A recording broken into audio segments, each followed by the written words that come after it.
Okay, so here we go. Number two, stream number two. Hello. Um, hello. Great way to start. Bodhi, here again.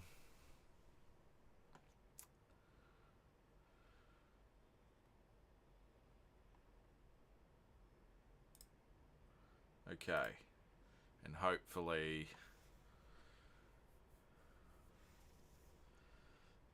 this is what we're seeing. So I should have. So I've upgraded a couple of things, couple of little bits and bobs. I have, as far as I can tell, I've turned off the auto framing and stuff, so I shouldn't be having weird zoomy stuff happening. I've learned, I've got this static thing. I basically downloaded the OBSBot software, and had a little bit of a play. It's so different these days to how it used to be.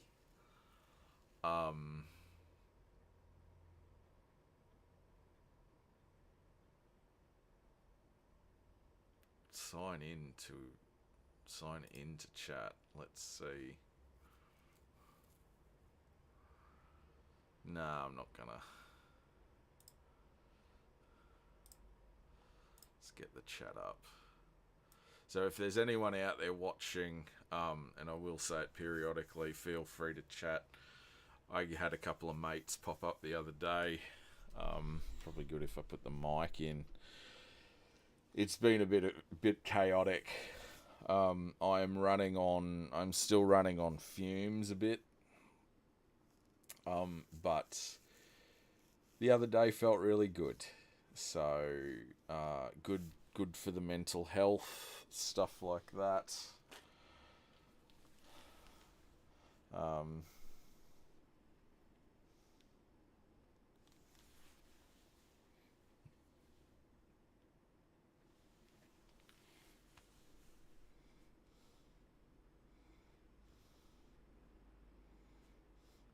Just gonna send off a quick snap.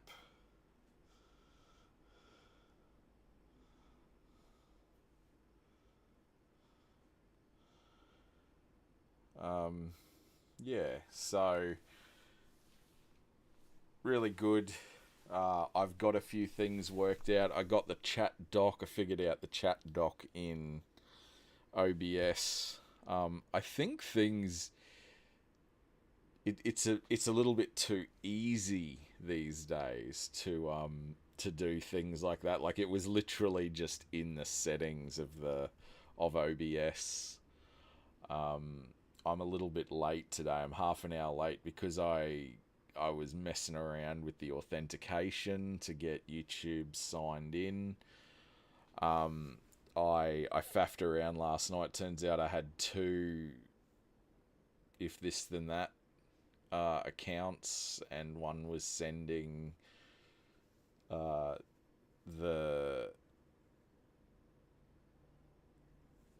update, the stream. It was automatically sending the stream once it had finished uploading, which is fine, but like, I think I want just a little bit more control. It's nice to know it works though. And then we've got all this, so things are getting a little bit tighter, and the work continues.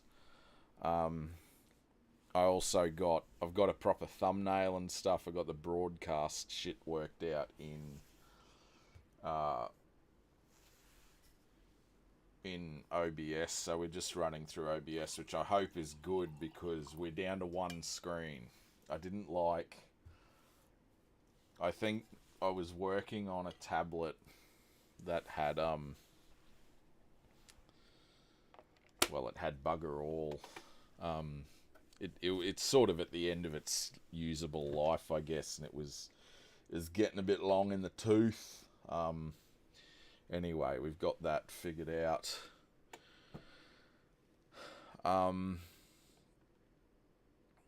And now we're gonna keep going. So to situate ourselves, I'm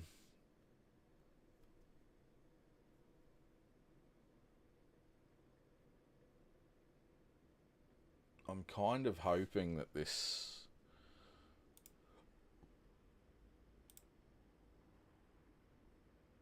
Yeah, all right.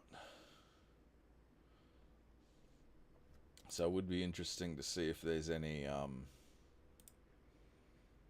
if that chat is actually working.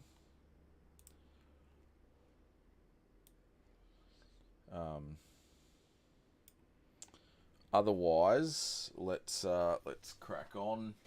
We're just going to carry on going through. I'm thinking. Oh yeah, see, this is great. Just knocking shit off. You know, I've got so many stacks of shit lying around. All right, let's see. Is that no? What am I after? There we go. All right.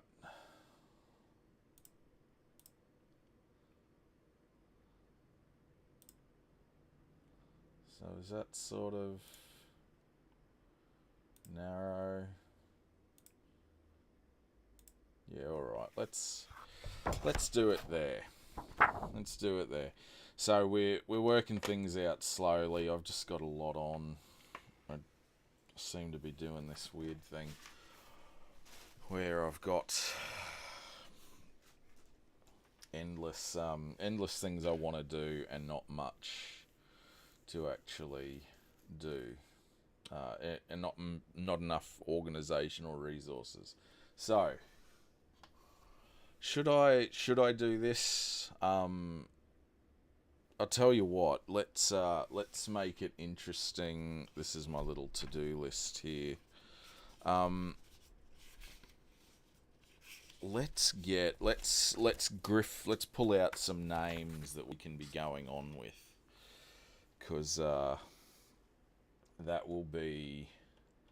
So what I want to do. So this is the original continent of Razgoth. This is what hung up on the wall. I think this is the actual copy. You can see the tape there. This is the actual copy that hung up on the wall in the original gaming shop that I was working out of.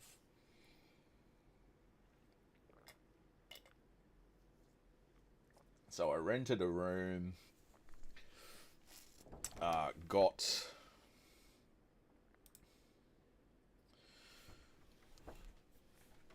things going, and I had all the I was running enough that I could have like the rules up on the wall, like the house, not the house rules, but like a code of conduct and a map of the place.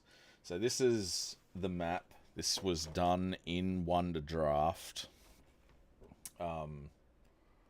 It's laminated, as you can see, which I'm not loving in this light.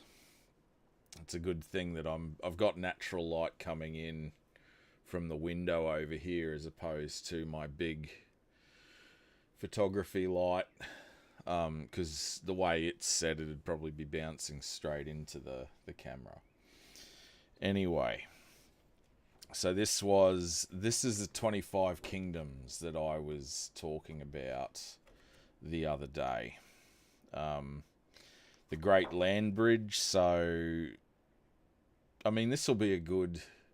I went and dug this up because we did discuss it the other day in the stream.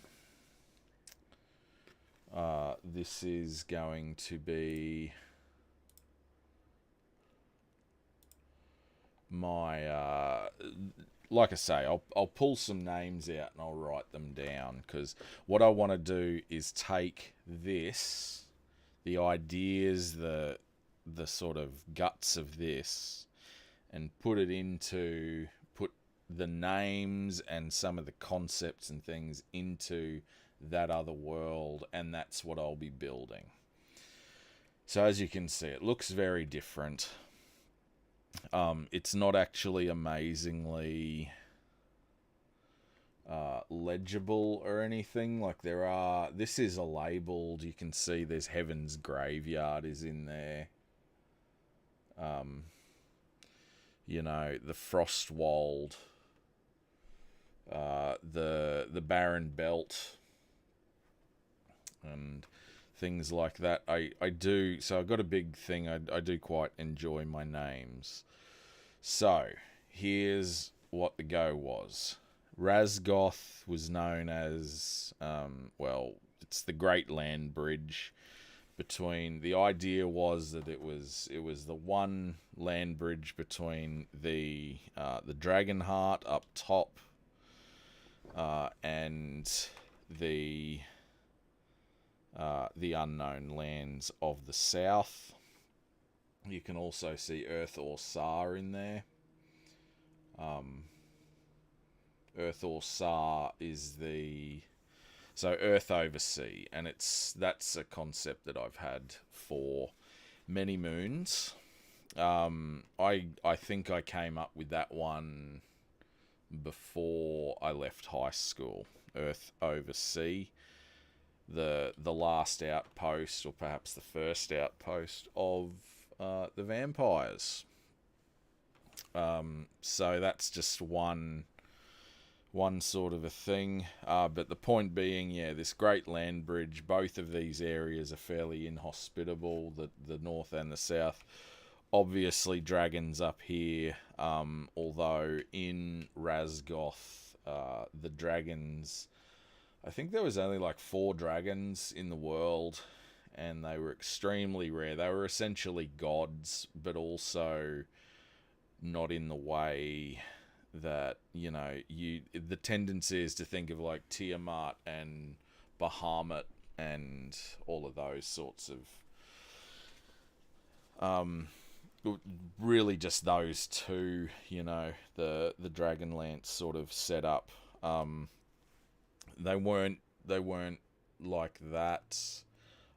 They were more kind of nature gods in a way. I think what I'm going to do with them is have them in Razgoth, and they'll be like, the dragons will be the avatars of nature gods maybe, but they'll have been sleeping forever, and they're just kind of, I always thought the concept of dragon shamans in 3rd edition was pretty good.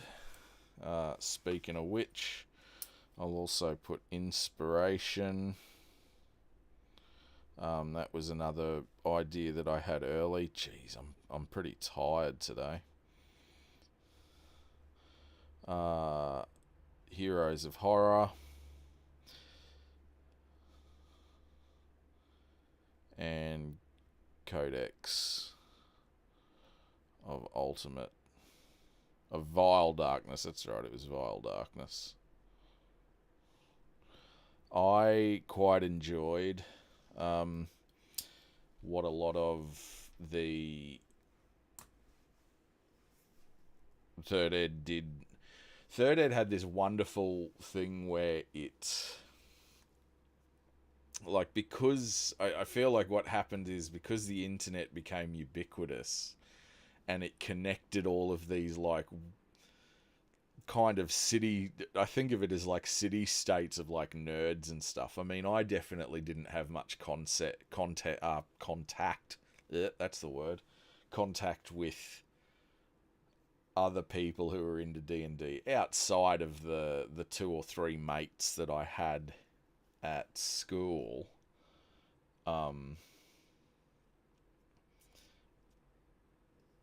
I didn't have that before the internet. I feel like there was maybe more of a community in, say, America. It didn't happen in Australia. But then what happened was everyone connected. I was in one of the first things I ever did, and I talk about this in that statement of self I did years ago.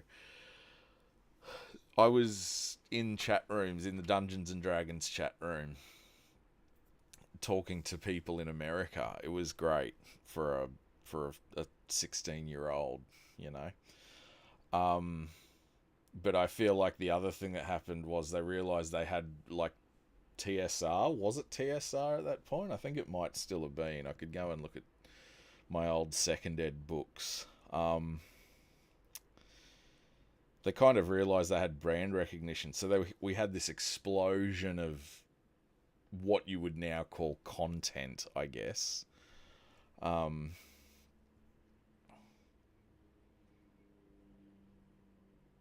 it was really good. You got to gorge yourself, but I think that also led into a lot of consumerism, you know.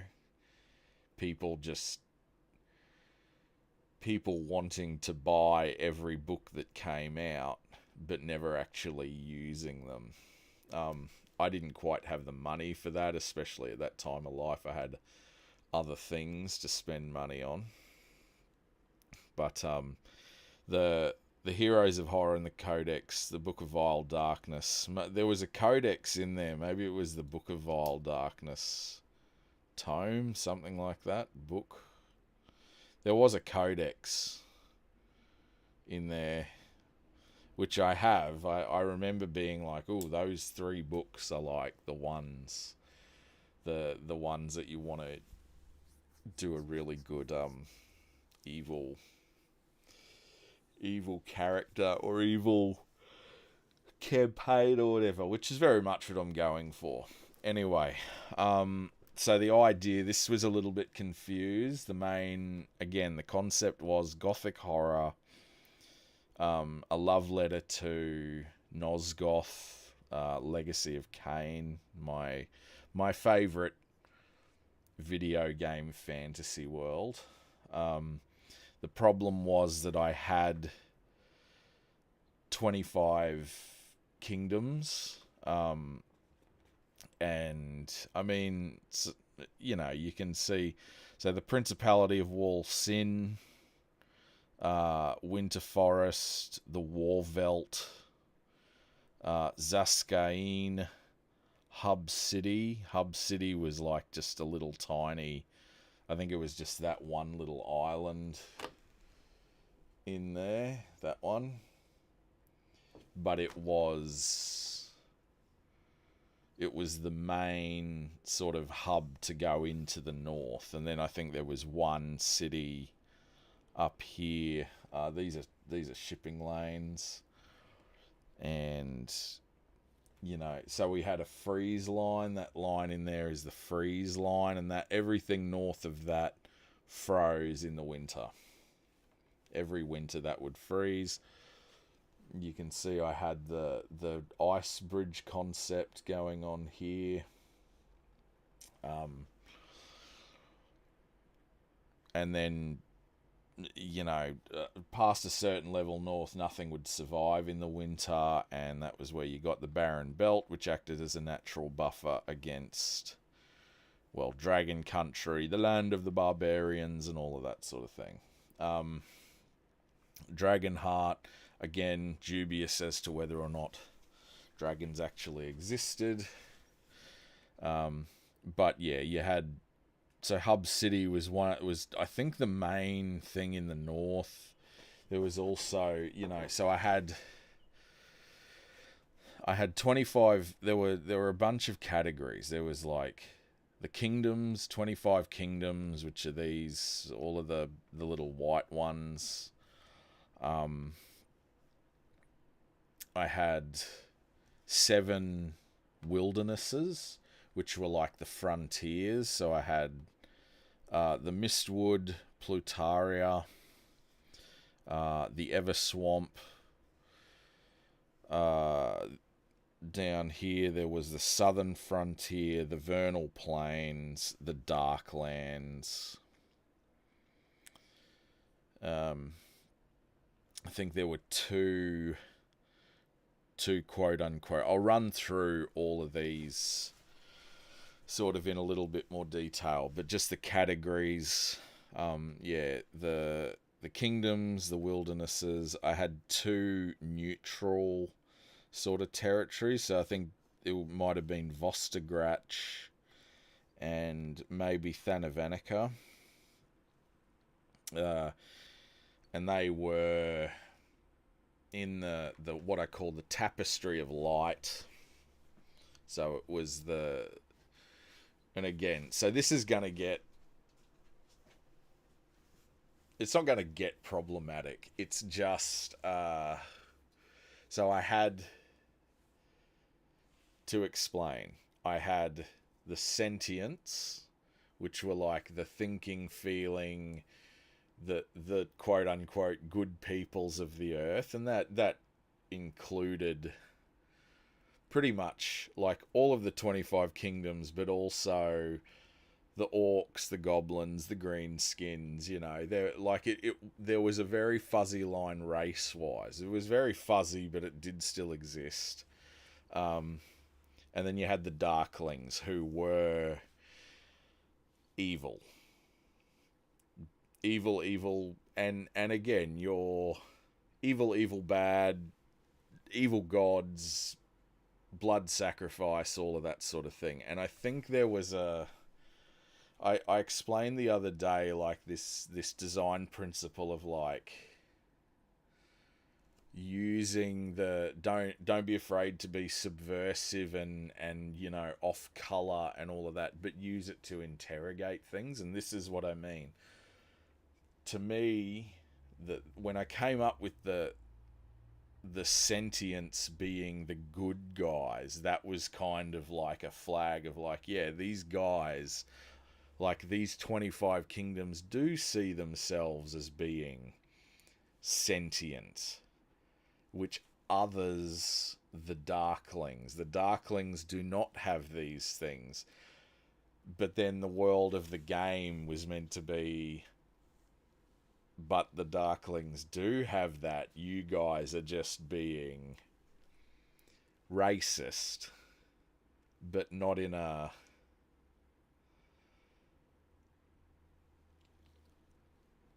like like factionist, I guess, or speciesist or whatever, because it wasn't based on race. It was based on who you worshipped and a little bit of where you came from as well, right? So that's the sort of idea. But I'm not. This is what I'm not on board with. You can't have, especially in a game like D&D, you can't have everyone being nice and lovely and playful. You need to have bad guys. I think where like who I will broadly term the grognards, the old guard, these other guys, they like just having this dualistic way of looking at things, and they swing too hard in the other direction.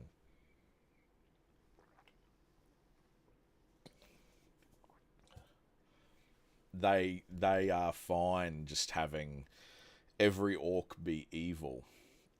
Again, you're denying yourself so many storytelling opportunities and interesting characters and things like that.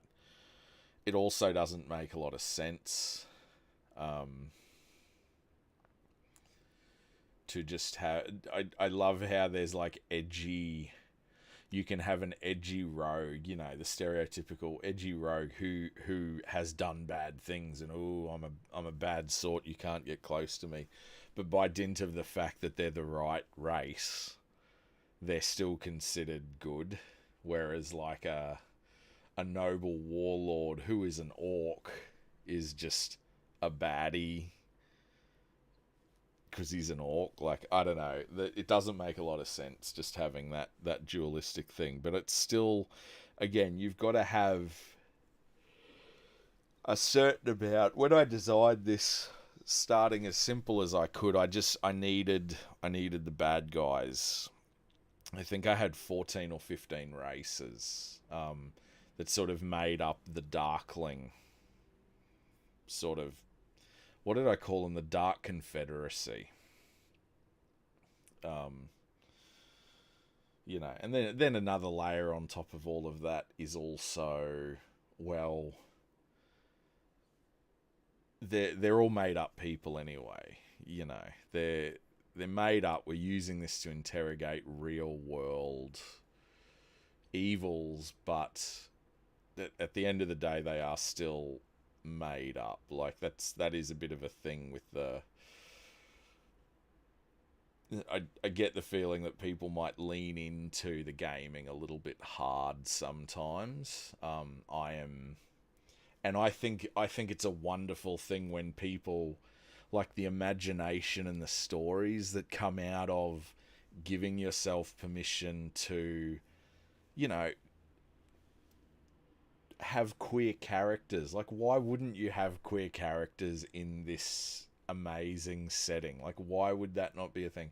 When you have a literal goddess of love, and a dude like Pan running around, like, why deny yourself? Like, that leads to a whole, like, a literal rainbow of possibilities. That sounds wonderful to me. But you need to, like, there are bigger evils in the world to get angry at as well. I don't know. I'm getting myself. I'm probably not explaining it very well. But anyway, I'm also explaining this to a party of literally just me, which is cool. Like, really, it is cool because this is just me talking to myself about things. But anyway.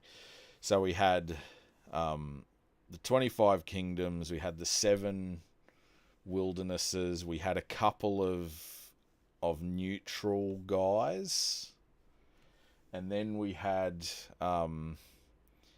there were a couple of bad locations. So there was the Fellwild,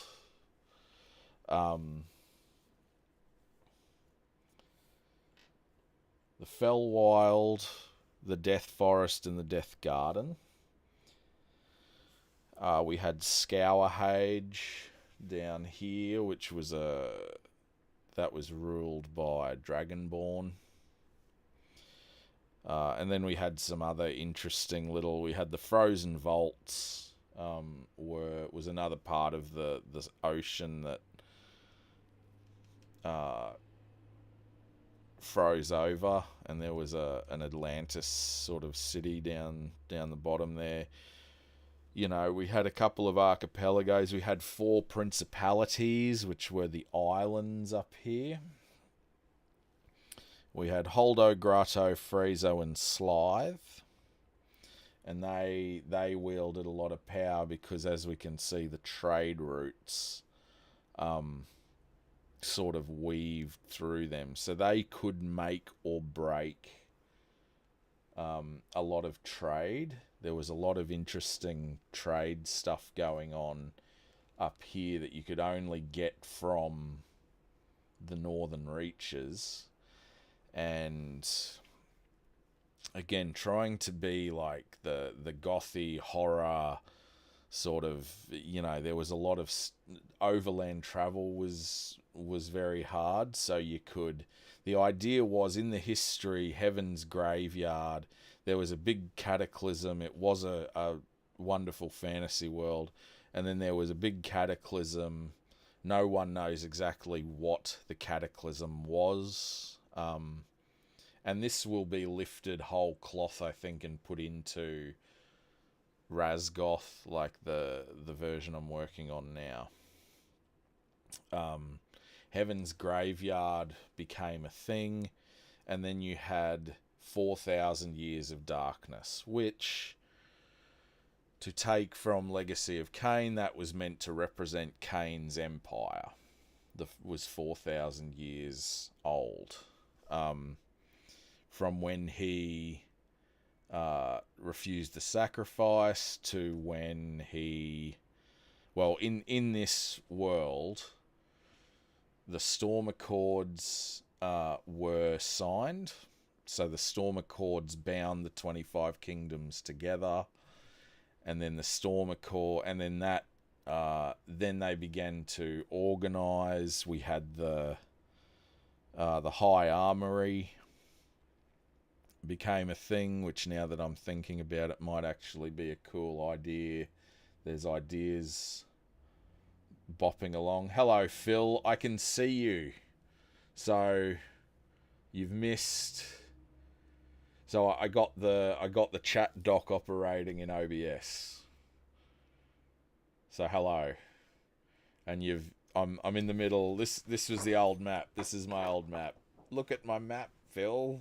Look at that. Look at it. I know I'm on in the background, but still. Yeah. Hello. That's my hotkey setup. Well, I can't see you, so you go, you hang as much dong as you want, man, because I can't see you. Yeah, cheers. So this map, I think this map took me like a week to do or something, and there was a very funny story. I needed I needed it to fit into the frame that you see. This is an A3 map, but it's got, I think, a 3 centimeter border or a 1 inch border or something. And I wanted it to sit in that without being stretched. I had a real thing about, I just want to plop the map down and it sit there and not have to be resized. And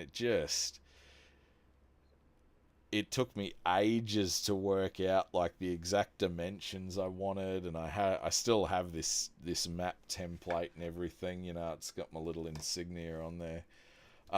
Yeah, it was. I mean, I don't think you can really see, but there were all these sorts of little, like there's fissure cracks in here.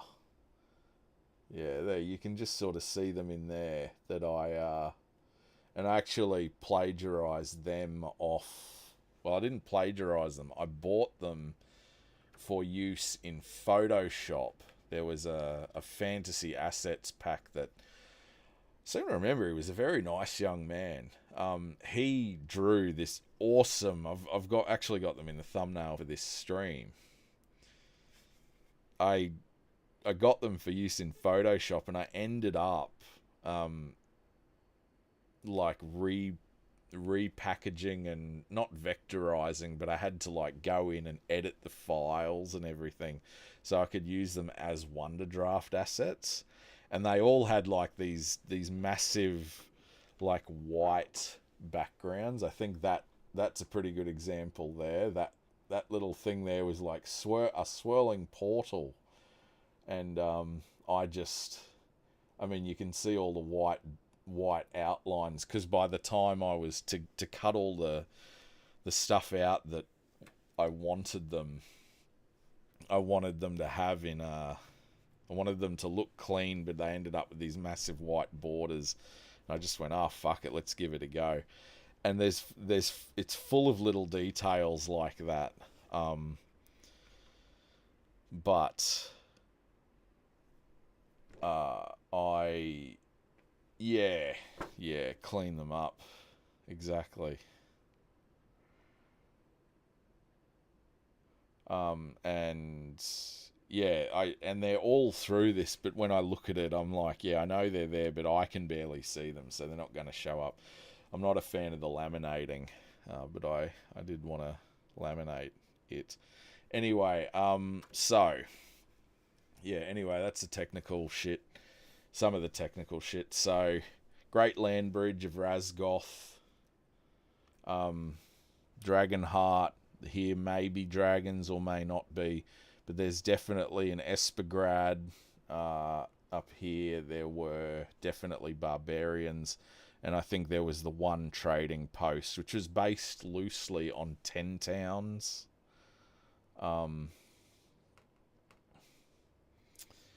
Well, yeah. That's a good thing. That's not a bad thing. I don't necessarily want them to see it.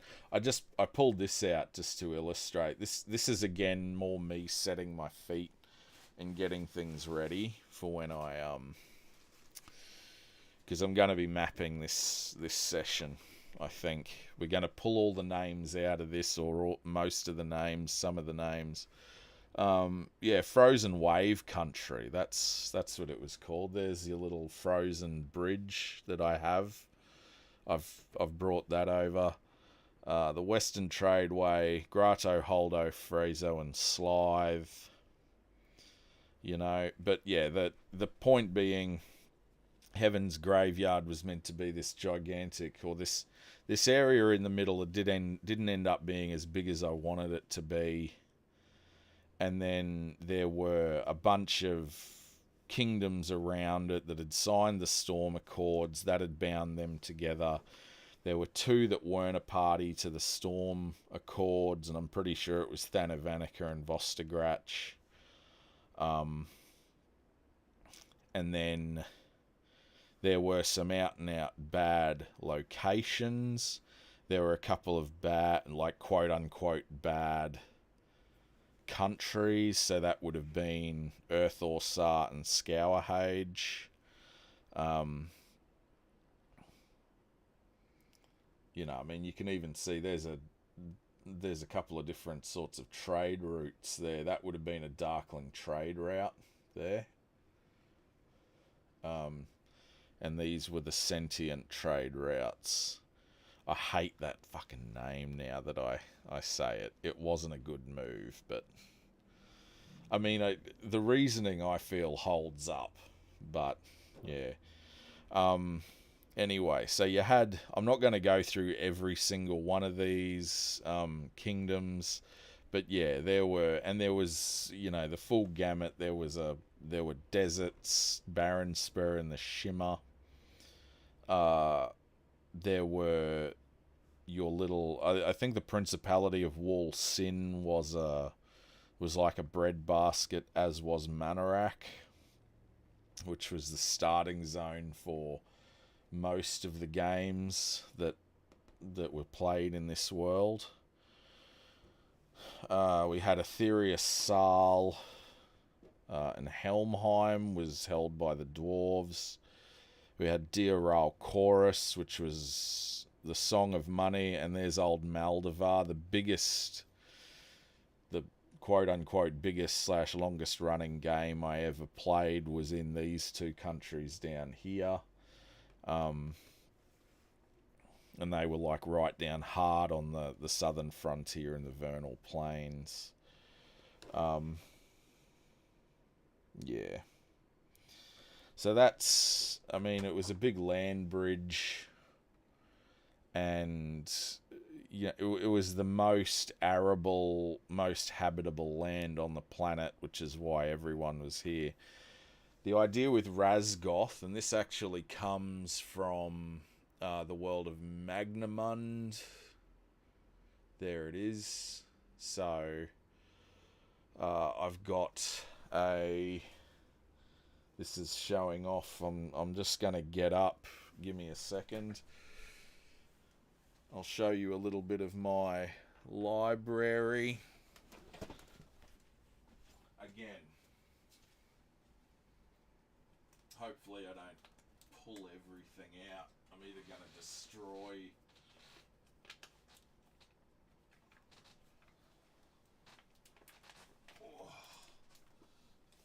Is everything stacked up? Okay.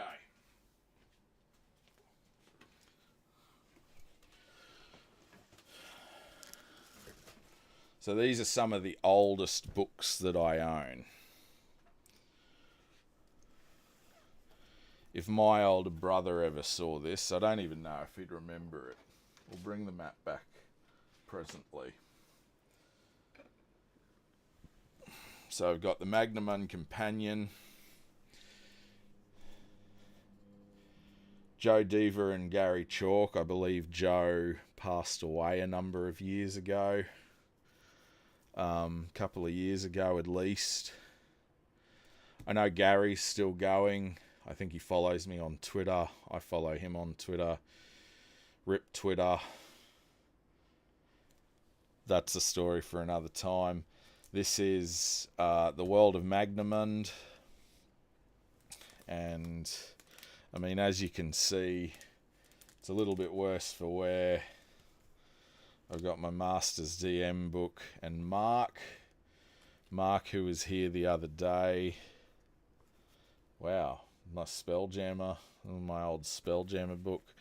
And then Mark would know this. This is the Forest Oracle. I think I've lost the covers for it, but this is the exact book that Mark gave me probably about 25 years ago now.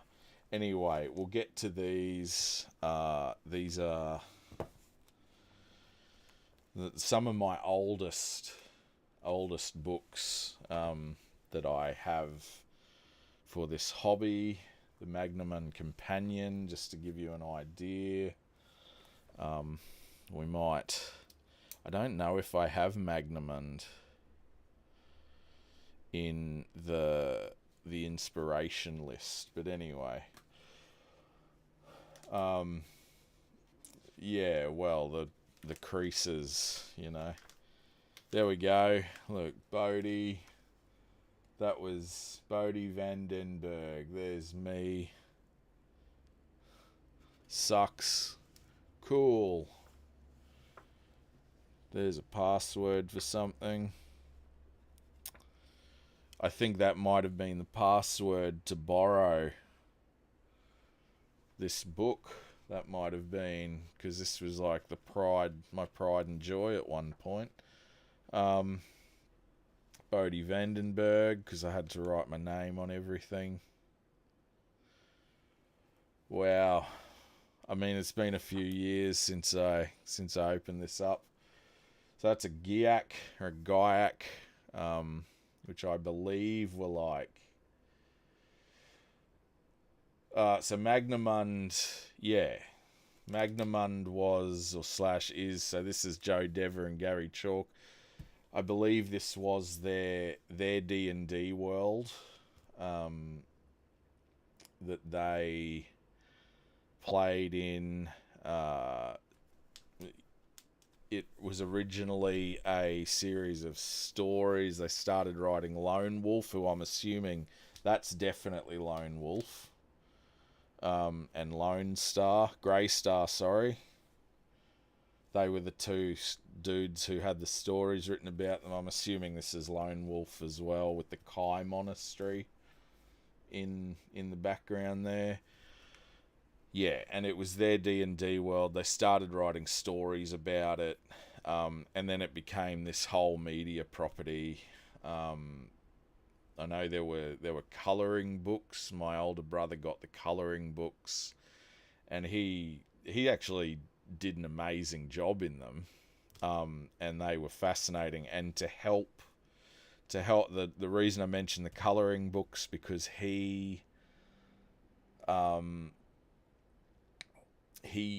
there were notes in the colouring book about the Drakkar have black armor and red plumes on their helmets. You can find illustrations of them in the Magnamund Companion. And that's why my dad bought my big brother this, and then I saw this, and I'd read the stories. I never had the colouring book. I think they might have bought me and my little brother the same colouring book they bought my older brother, just so we would have something to colour in. But I saw this and I was like, wow, this is like secret knowledge. So to give you an idea, you know, so Gaiacs, those were the little goblin guys. Yeah. You know, so the ages of Magnamund. The reason I'm showing all of this is because there is a history. These, yeah, see this. So this was Northern Magnamund, and you had... Wow, this is... So you had the... So to my knowledge, all of the stories... So this is Summerland in here. This little area in here. And it was... You had Tauren and Holmgard. Holmgard was the capital city and where most of the sort of intrigue of the story took place. Give us a sec. Let's see if we can...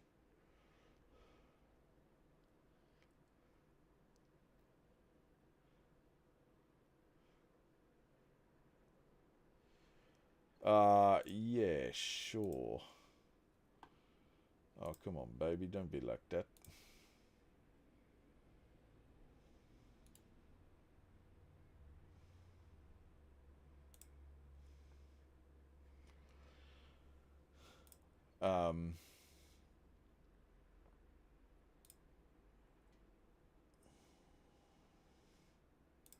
Let's give... I'll zoom in a little bit.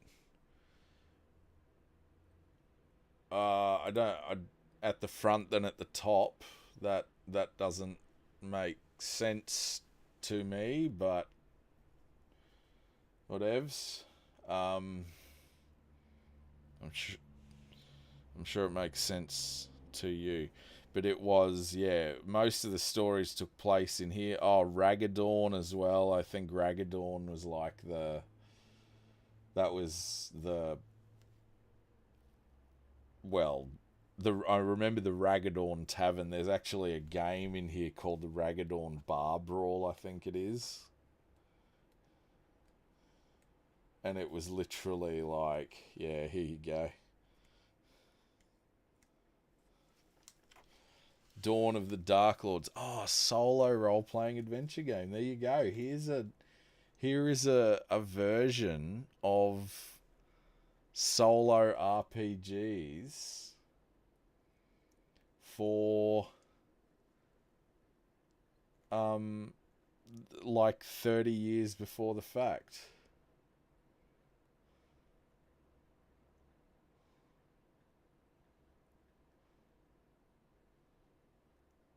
Yeah. Yeah, there you go.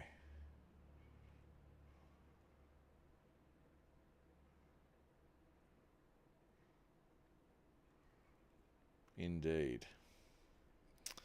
Dawn of the Dark Lords. And this was basically a choose your own adventure game. I know there were choose your own adventure games were doing big business here. Yeah, that makes sense, man.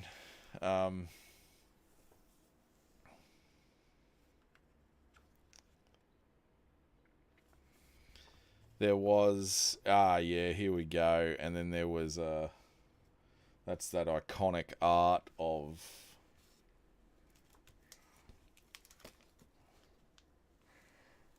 Lone Wolf. That's pretty much Lone Wolf to a T. So my understanding was... that Lone Wolf is a Kai Lord, and Kai Lords were psionic rangers. That was... And I think at the time, the rules stated that, like, psionics... So this is people with... It wasn't magic. It was very weird. I never got into psionics, but they weren't spellcasters, but you could use your brain, your mind. You had, like, telekinesis and stuff.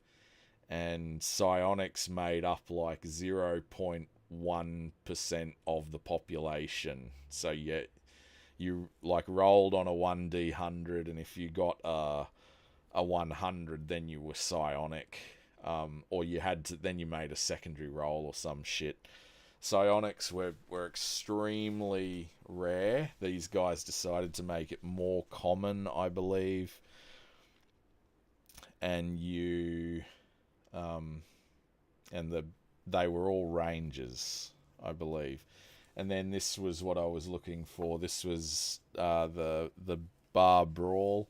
There was me. I was like, oh look, what about guns?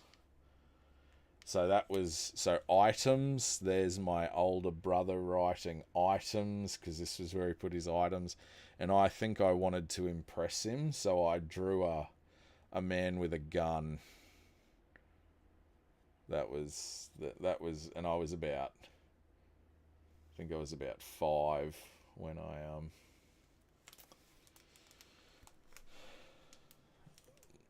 I did it. Yeah, something like that. Psionic Jedi. So, well, I don't know. This was the other thing. This was the wargaming, because it had a wargaming heritage. So they did this sort of stuff. Again, building a Skyrider and a fantasy fleet.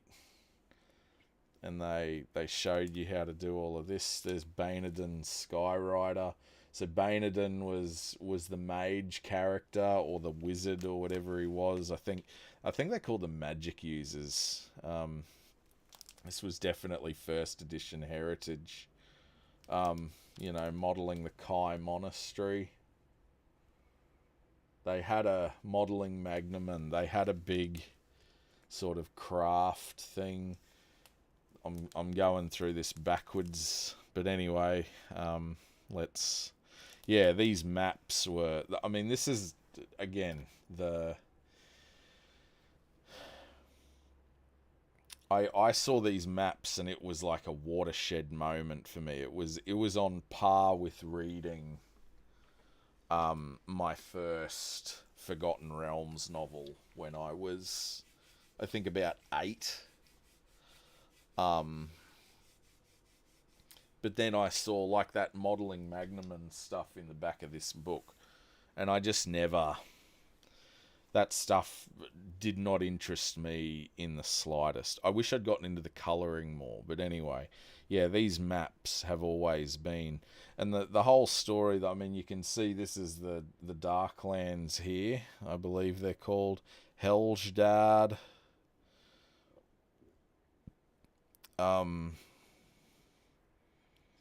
Gurizaga. Oh, what a corker of a name. The reason I'm showing all of this, I mean, partly for the walk down memory lane, and then it had a breakdown. There's all of the countries, and this is the history of Magnamund. And I remember seeing that picture there. This is another one. I remember thinking that I wanted a tattoo of that when I was about 8. Yeah, well, I mean, again, this is what I mean about, like, I think a lot of this modelling and wargaming, keep in mind, this is like pre-Games Workshop. Now, there would have been a fairly rich tradition of, like, wargaming on at the time. These guys would not have been the first to do it. But I always just find it fascinating that it's like arts and crafts for old dudes, like, and guys, males.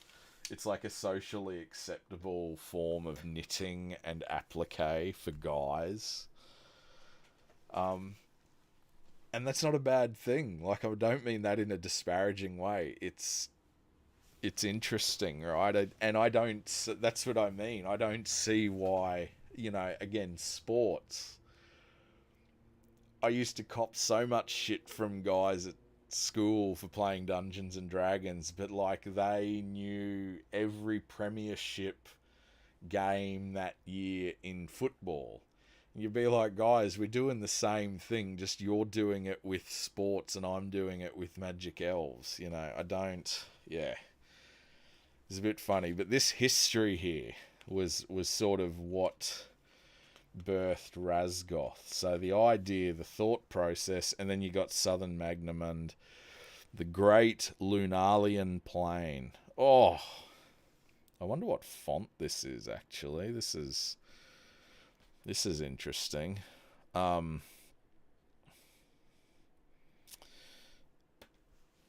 But yes. And then you had, there was a jungle, Rasula jungle. And I remember seeing these sorts of things and going, wow, like you don't have to have real life stuff going on. There's a place down here called Desolation Valley, for fuck's sake. Like, I don't know, just super cool stuff. I loved these maps. I thought these maps were great. And then we went to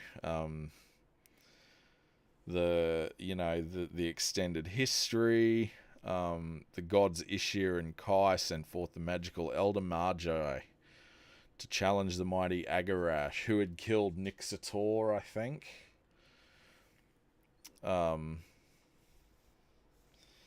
The nations, the races, they had racial diaspora. And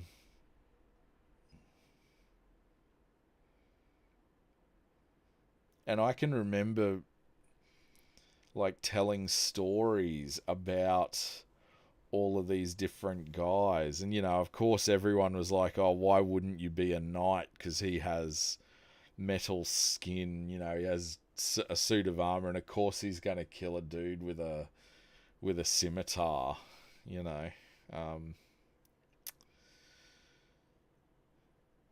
yeah, wow.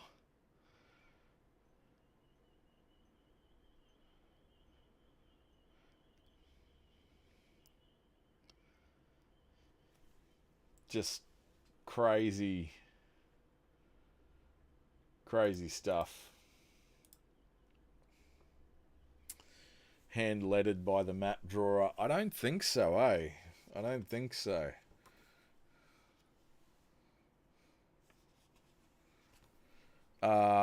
There might have been. I don't know if they did. I think this solar and lunar, like, I think this was more I know that the Summerlending, I know that, like, back here, the Summerland versus the Darklands, and that was more, and as far as I know, all of this doesn't have. I know that there were stories of Lone Wolf going into the ice to find ways into the Darklands and things like that, but I don't think like 80% of this map had anything sort of written about it in a popular way. Now, Summerland, Sommer, and that is very apparent in, down the track. I'm not going to go through this whole book. I mean, look, there's a number system. So there's the Giak language. So the Giaks were the goblins of Magnamund, and I've even gone through, and you can see where I was like, well, I need a whole alphabet. I need a 1-to-1 conversion, and I've actually written in there my own letters and stuff. So I had a full Giak alphabet. Again, I wouldn't have been older than about 11, 12 years old. The reason I put all of this in here is because the point of Magnamund, I believe, yeah, there you go, so Summerland, the Summerlending, Summerland, Sommerlend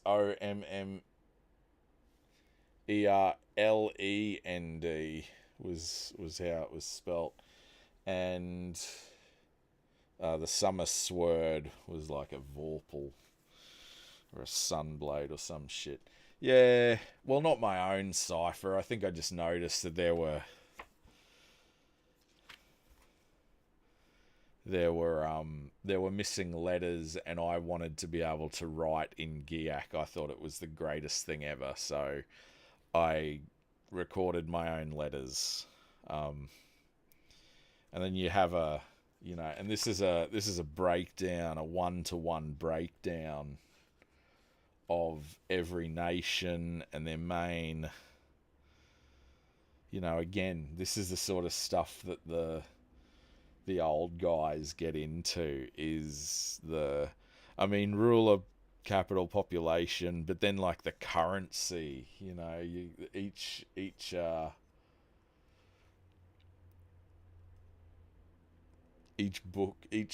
country had a currency, and there were 4 loon is 1 gold crown. Gold crown. None. The Isle of the Chianti have no currency. The Isle of the Chianti were surrounded by the mage winds and illusions of the Sea of Dreams. The Isle of Lorn is the last refuge of a race of lesser gods called the Chianti. They were exiled to this small island by command of the goddess Aishir,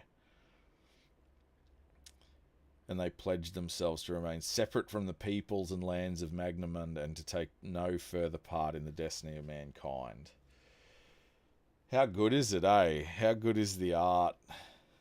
And I think, is there that's the Isle of Chianti, has no currency. 4 loon, 1 gold crown. 2 Orla, 1 gold crown. They had all these, again, fantasy accounting things. Here it is. Like, here's that dude's a Lencian love poet from the kingdom of Lencia, obviously. Lencian shepherd off to market. What's our focus doing here? There we go. Lencian shepherd. Hawking is a popular pastime of Lencian nobles. Just lovely, like these beautiful little, and even the, look, that up in the corner here, there's nothing, just a couple of little birds and I just,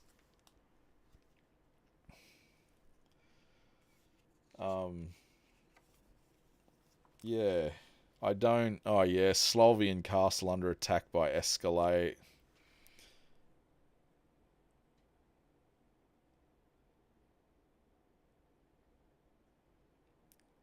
A Slovian castle under attack by Escalade, which must be what this is, climbing up the walls. The Castellian watches tensely. His men above may be overwhelmed. That's that dude down there.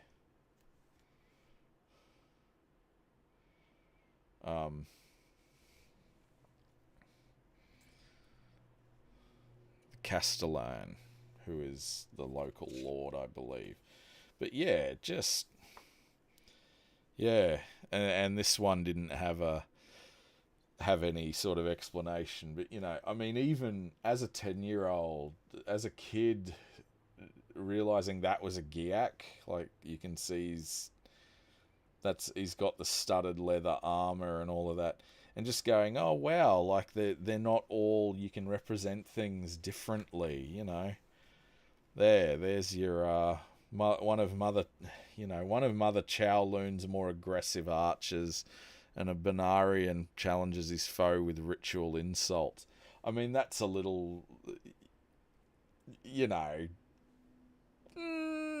it's Mother Chowloon, like there is a little bit of the Orientalism and the, this sort of stuff in there.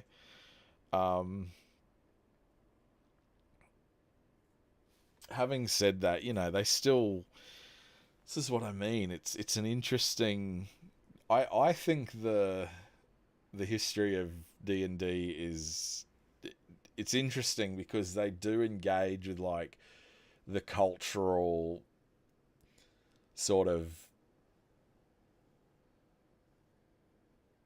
details, shall we say, of different cultures, but then it's so easily just runs into you know, Eurocentrism and all. It's like when they have like, oh, here's the symbol. I always think of the symbol Simbul in Faerun, you know, the Forgotten Realms. The symbol is like this awesomely powerful female magic user, and she's cool as fuck, but she's, and it's like, yeah, that's great that women can do these powerful roles, and like she can match man to man like anyone on the like the scene. You know, she's a more than a match, I think, for Elminster. But then she only ever wears stuff that shows off everything, and it's like, oh, great, man, that's so good. Um, you know. Anyway, these are, I mean, we're just going on a little bit of a trip down memory lane here, but this is, oh, that's the Vasagonian merchant, yeah.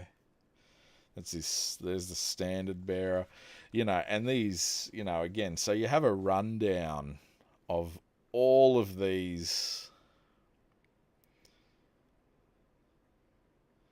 guys. These are the Dracarim and Agarashi. The Agarash was the guy. So in the history, Nixator was like the sea dragon that gave mankind like I think the Dream Stone or something, or the Law Stones. And then Agarash killed Nixator and took the Law Stones back to Helgdard, and that was where everything sort of kicked off. So these are all sort of the bad guys. You know, there's an Agarashi swamp warrior.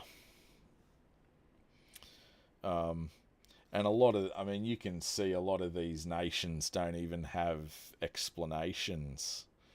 You know, they're just Swamp of Markenmeyer, ruler unknown, capital Vikar, populace unknown, resources undeveloped, currency no system of currency. It's just these are the meat grinder nations. You know, the primitive / Drodarin nations. I think this is where the dwarves were. The kingdom of Bor is the home of all Drodarin dwarves of Northern Magnamond, and I think dwarves were the only other race. This was back in the day when races were, you know, we were still doing like the Lord of the Rings, like we didn't have every race in every property. And then we get to, you know, that's the geography and the politicals, and then the Dark Lords. And I mean, look at that art, you know. You got Wolfman with a big spike in his head. What? That doesn't, you know, this guy's a skinless humanoid insect. Just, oh, wow. And I think this dude here, I remember, so it was the big mouth in his stomach. So I think this is Zagash was his name or something like that. And it was in the stories, it was like, oh, he's a big blue-skinned dragon with a mouth in the middle of his stomach, and that's what he uses to eat Giax. And I remember going, wow, I know that guy. You know, you got some cyberpunky stuff going on over here. These guys have got, so just great stuff, you know. The creatures of Helgdad, because of course there's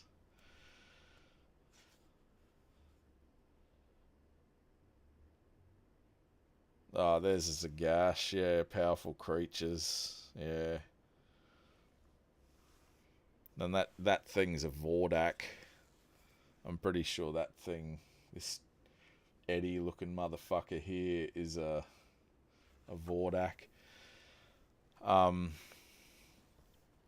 The history of the Dark Lords, you know, and see, this is the Dark Lord weapons, Helgast staff, the sword of Dark Lord Kragan skull, Hel Shazag, Like, just cool as fuck, man. There's the army in command, you know. Zargana, that was his name. Dark Lord Zargana, who had emerged supreme after the completion of the Doomstone quest, soon turned his attention to creating an arsenal of terrible weapons. There you go. With them, he aided the Vasigonian Shadakeen empires and shared in the spoils of their conquests. He forged staves of power and harnessed blue lightning within their twisted black steel shafts, explosive crystals, great swords of iron and flame, daggers with magical blades, and poisoned spikes that always found their mark were among the many cruel arms fashioned by Zargana in preparation for the fulfillment of his one overwhelming desire, the invasion and conquest of Summerland. You know. Yeah. Yeah, this is... And then the Kai Lords, this is... this is the other side of the coin to...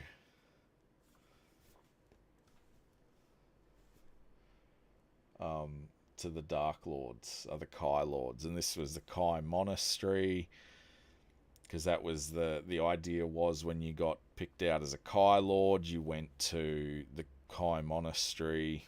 You know, some of the earliest things, the earliest creative things I ever wrote were because of this map. Oh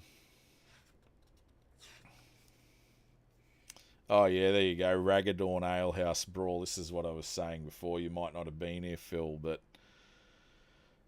yeah, and this is a... There you go. There's a... I mean, that's what I was... I think I played my first game of this when I was... Yeah, I wouldn't yet have been 10 years old. And you have...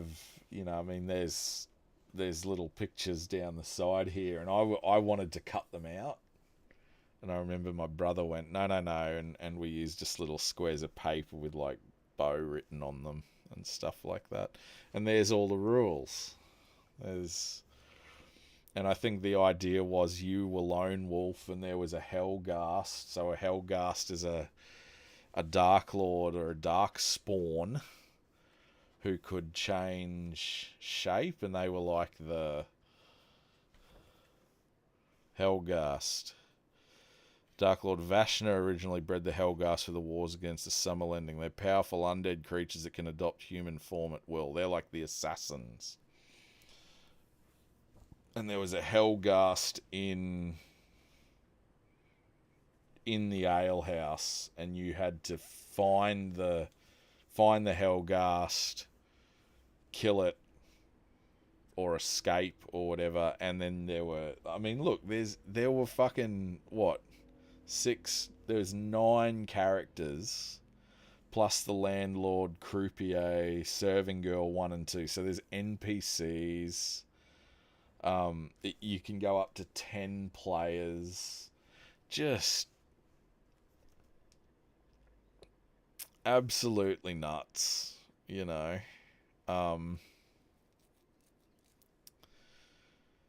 And I don't think these 10 characters were meant to be played on that size of a board, but you know, and then Summerland, so this was... Yeah, and then there's all the baronial estates of King Ulnar the 10th. Yeah, the old fucking grid, you know, don't we know about it? And look, you know, here's fluff pieces about... There's Lauren Felden and Aaron Rolney, and you get to learn... They talk about all of their what is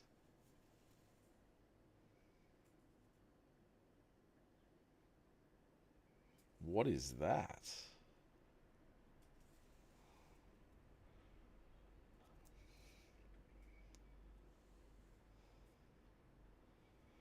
That's interesting. What's that doing there?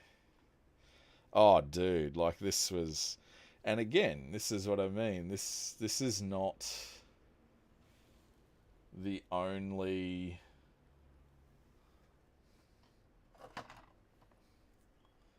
This is not the only thing. You know, I've got. Look, I've got another. You know, three. That's the three of those, and then I've got all the second edition rule books, and yeah, I'm really interested because that's my writing inside it.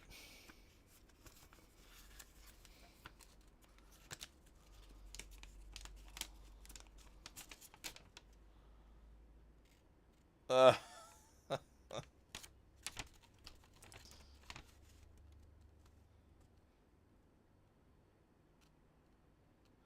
okay. So this is the story. This is a story that I tried to write, or the prologue of the story. Geez, look at my handwriting. That's, you know. Parent didn't sleep easily. Nightmares tore at his mind. Suddenly he stood in his chapel overlooking a devotion. He saw his friend Hel Shega kneeling with the others before the cloud sword, a holy vessel of the rain god, Nat Kapu. Parent looked upon the sword reverently, and suddenly he saw them, two black-clad figures standing either side of the anvil in which the cloud sword was sunk. The figure to the left uttered something unintelligible, and the one to the right moved its hands to the handle of the artifact. Parent winced in spiritual pain as the hand silently took the sword from its 10,000-year resting place. Parent tried to run, but could not move his feet. Suddenly he woke up in a cold sweat.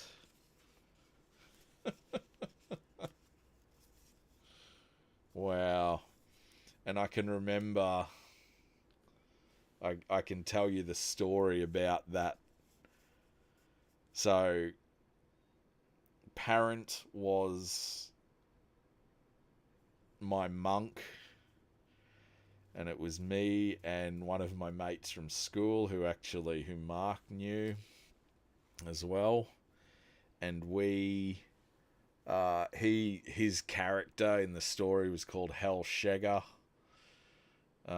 Yeah, exactly, man. That's what I mean, and that's been sitting there for, I'm gonna say, 20 years. 20 years, carefully, like not fully, but yeah. Um, and we wanted to write a story. We wanted to write a fantasy story, and I remember, I think we were writing it in Forgotten Realms, and then someone told my mate, he was like, you're not allowed to write stories in Forgotten Realms. You have to have played a D&D game in the Forgotten Realms, and then you write about that story. And so we stopped writing in Forgotten Realms, and I said, oh, look, Magnamund, and that was one of the things. And we had a little bit of it going, but yeah, there you go. Wow. I'm going to leave it in there for the time being, but yeah, this is, you know, I use these rope cutting arrows with the crescent heads. I've used those in D&D games as it recently as, you know, 5 years ago maybe. Yeah, basically, you know. Isn't it silly? And those are the sorts of things that we would put ourselves up against, you know, a pair of fucking 12-year-old kids, yeah. And then your Giaks, you know, these were, and you had, they got, look, and you've got all these different regiments, and this, I mean, content warning. And I can remember, where was it? Yeah, cartilaginous femur, twice the strength of human bone. And I can remember being like, wow, that you can do like a whole biology of a creature. You know, this has actually been really good. I still haven't mentioned the one thing that I was going to. Look, there's a tear in the paper. Oh dear. Bifocal retina, sensitive to infrared and normal sunlight. Like, because they grew up in Helgestad, where it was like there were clouds of pollution and everything, so they could see in the dark, but under the sun they didn't like it. And the language again, and then the word list. Too true, too true. Says little Bodie. Too true. It is indeed a list of words. Geez, some of those graphics would make a good tattoo, eh? Look at those. Should we go get tattoos, Phil?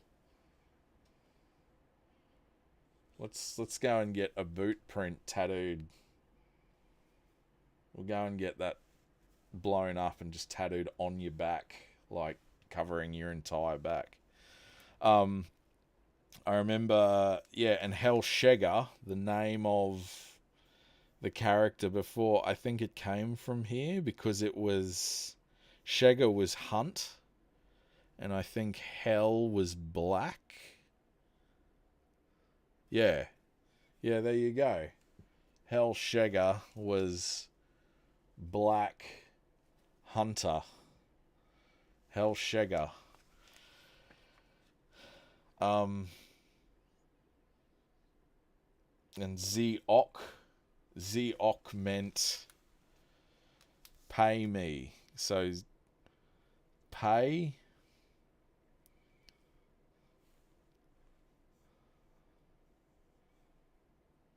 Was it? It was something.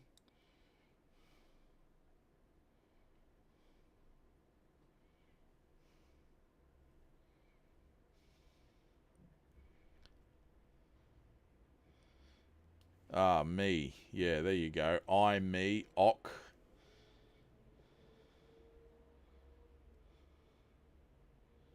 Money / pay, maybe.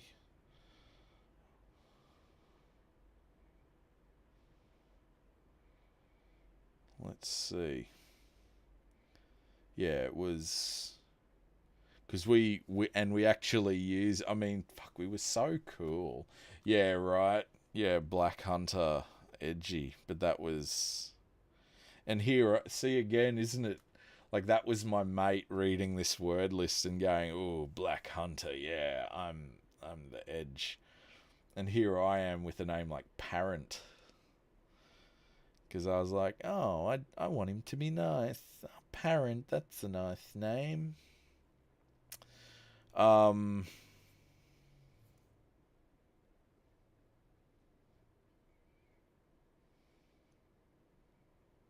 yeah, pay,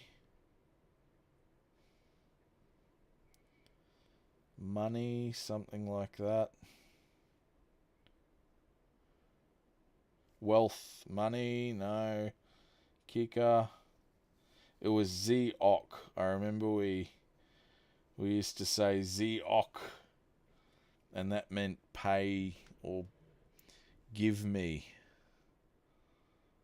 Give? Yeah. Anyway, Zeok. I'll go through later on and see what Z is. But that was another thing we used to do. Zeok. And then you wonder why people used to pick on us. We're running around using Giak language. And then when people would go, "What are you fucking saying?" We'd go, "It's Giak. Don't you even know anything?" Oh, Bodie. Teenage Bodie. Not even teenage Bodie. Pre-teen Bodie, you strange little dude. Oh, there you go. Z Zazdak means pay attention. So yeah, pay.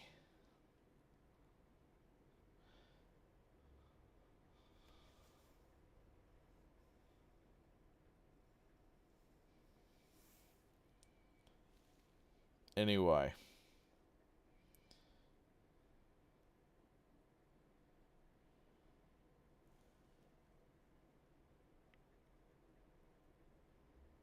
Give me a moment. It's gonna piss me off otherwise. It's it probably won't actually. No, let's move on, shall we? Yeah, Z Zazdak, there you go, pay attention. And we went, oh, Z means, wait a second, Zazdak is attention. Anyway, it was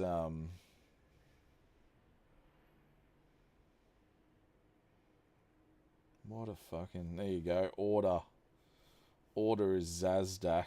So I don't know. C. What's going on here? Z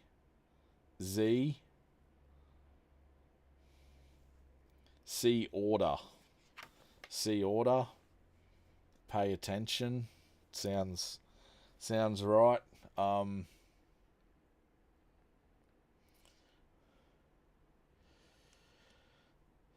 Yeah.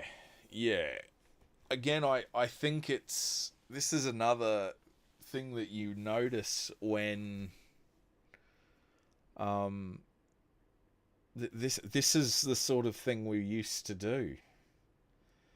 Nowadays, this is what I mean.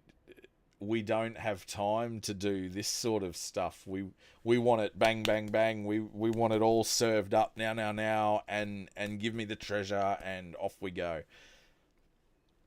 This is what I mean. The more, I'm not saying, like, you can go on and on forever doing this sort of stuff. Look, how to speak Giak, and here's here's how to write Giak, and then we're into the modelling part again. Yeah, there used to be a much more holistic, yeah, and it's not even full immersion. It's just, these are the things that make the world more believable. Like, these are the, I mean, it is fine to just say, oh, there's Dark Lords and they live in Helgedad, but it helps when there's, you can talk about the Giak language, or it gives you I mean, even that's just the Magnum and Companion, that gives you an idea that, it's permission giving. You can do these sorts of things. But we're at the point where I think we went through a period where it was like, well, I wish I could do that, but I haven't got the time. And now it's getting to the point where we don't even want those details anymore, because it's just, who gives a fuck? Because I'm used to instant gratification all the time. Does that sort of make sense? It's, yeah. So anyway, look, I might actually do a more in-depth flip through of that sort of thing. The point that I wanted to make with the Magnum and Companion, and it is in the history, I think there was it even in this?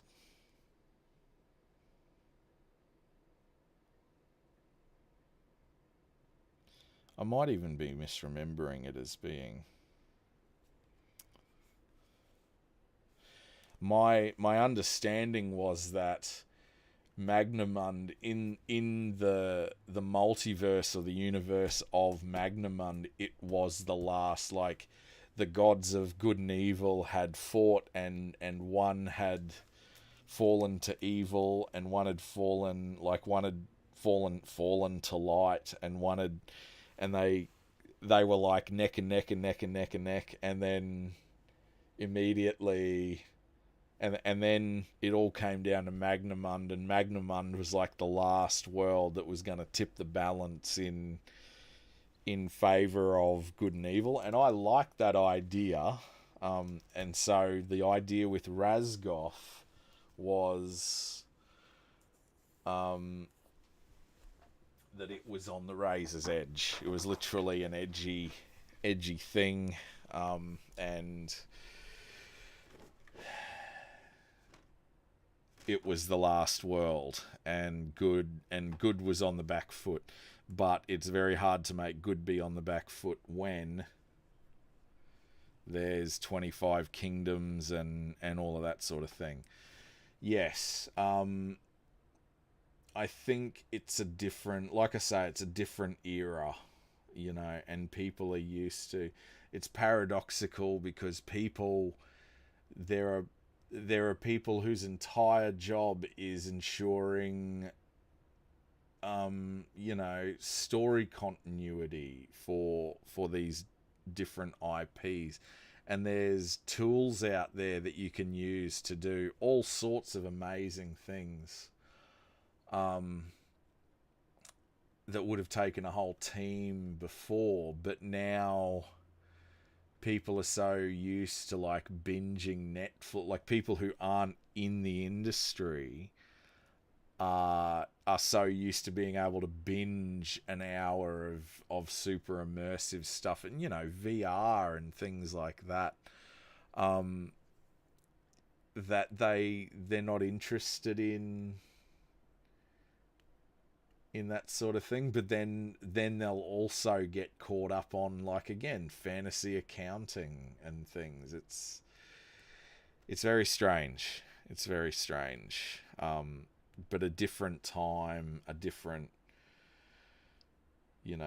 setup. I might actually do some flip throughs of some of the books I've got, because I do have a bit of a library. I definitely want to do Cult, and because that art is amazing.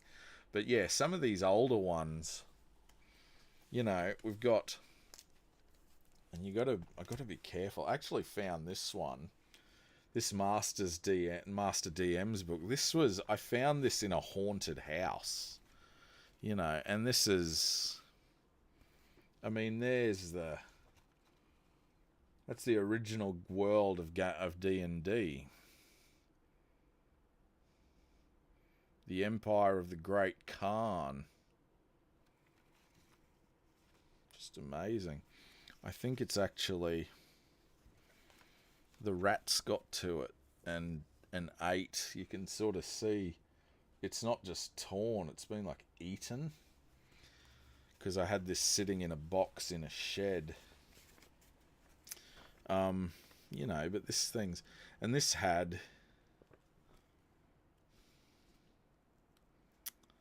there's the old Athak. He's the 3-armed giant, cousin of the Etten. But this one had there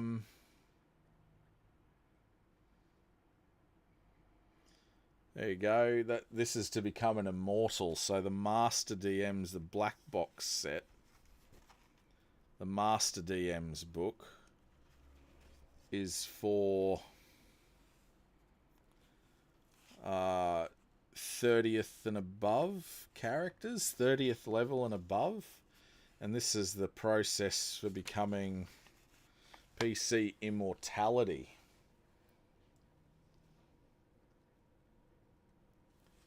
Powers of an immortal. You're looking at,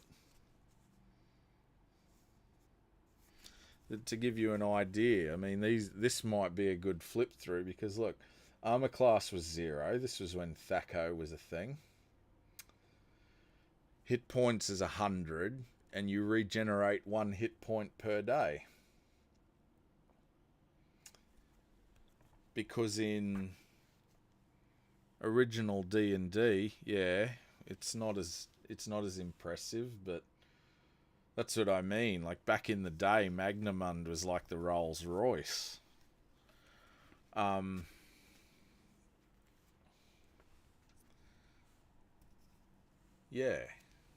Yeah, he does become a god. And back in the day, fucking you regenerated. I think you regenerated something like 0.1 hit point per day, and you regenerated half a hit point a day with quote unquote full bed rest. So if you did nothing but lie in bed, you regenerated half a hit point per day. So you could spend a month in bed and recover 45 hit points, and that was seen as like miraculous. This is what I mean. You an immortal character, so that was hitting 30th level and going through, and we could go through it. I think I might actually need, maybe not gloves, but I need to be a bit careful with these things. You know. Yeah. Anyway, I'm gonna write down Vast Darken, because that's where we're going underground. Anyway, so those are some of the books, and I might do a proper flip through of them a bit later on. But yeah, wow, what a trip down memory lane.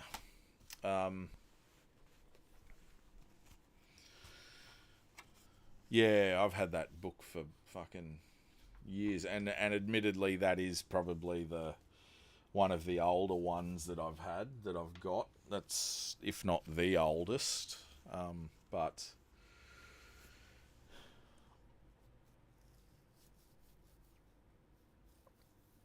no, it wasn't.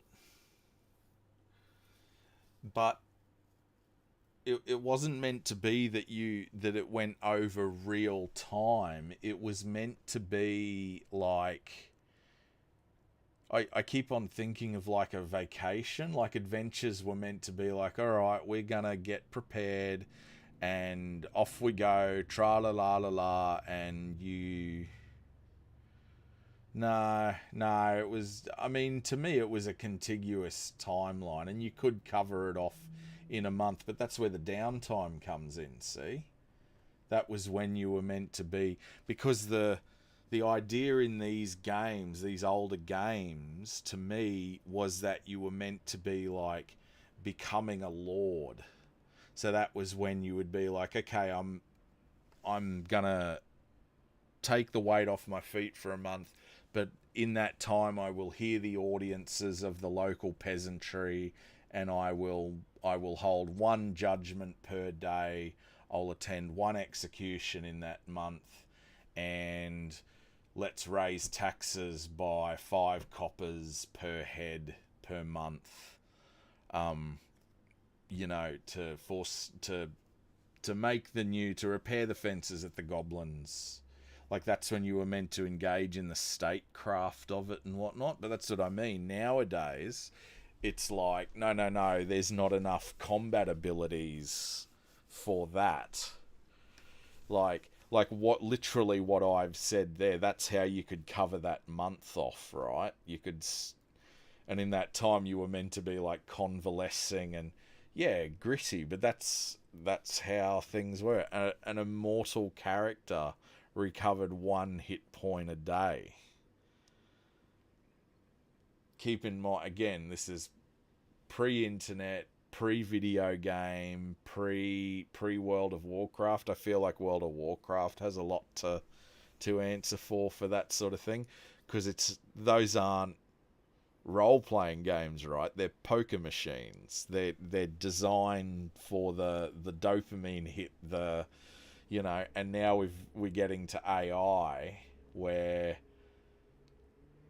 it's like, okay, now we're just going to take the game part of it out, and you just, like, what's that, I think it's, I finished a video game. I think he did one of these, like, disgustingly long videos. It's like, 7-hour history of the Diablo games, and he talks about, like, in the Diablo Immortal day, like the mobile game that came out after Diablo 3, and they basically experimented with like all the mechanics that make Diablo 4 kind of shit now. And he was describing how they've done studies where pokey players actually feel worse when they win money because they've caught the thing they were chasing, and they've been trained not to. They don't want the thing, they want the chase. And I feel like that's what AI is now. Like that, you're constantly chasing the output, at the same time as you're instantly getting the output, you've removed all the creative process to get the silly picture. But there's no, like, you don't get to sit there and meditate on what that means, or what then you click the button again and you get the next picture, and that's the consumption that they want. And it's fucking stupid, man. It's I mean, I'm not saying that this is the most meditative, contemplative sort of hobby in the world, but there used to be something more to it. And even now, I mean, I like now that, yeah, I don't want to engage in the statecraft all the time, but there was a facility there. I mean, keep in mind as well, like the games you've played with me, it was us meeting once a fortnight, and I don't think you guys always wanted to sit there and talk about raising taxes and what you were doing with your household and which one of your chambermaids you were gonna take to bed that day. Like you want to roll the dice and do all the combat abilities and stuff. So there's another element of it as well, again, because we're not leaving work and that's the end of it for the day, or walking out of the classroom and, if you don't take your textbook with you, that's it, you're done, because everything's online now as well. Anyway, so I'm going to go through. I'm actually just going to take a quick break and get a drink. And then I'm going to launch into this a little bit and skim off the names, and then we're going to write and maybe map. Actually, I think we might map. I've got a map. I've got a Wonderdraft map that I've been dealing with. But we'll see if we can file some names off here first and get those figured out. So I'm just going to go to be right back and have a quick look, and I'll be back in. This is going to be a short one. I don't even have to go to the loo or anything, so I'm only going to be a couple of minutes. I just don't want to be like glugging water in your ear or anything. But I will be back soon. Let's see if this works.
Okay. So. Oh boy.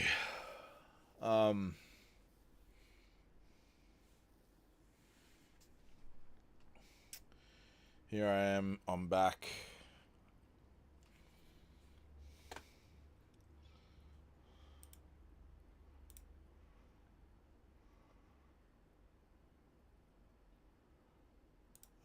Let's.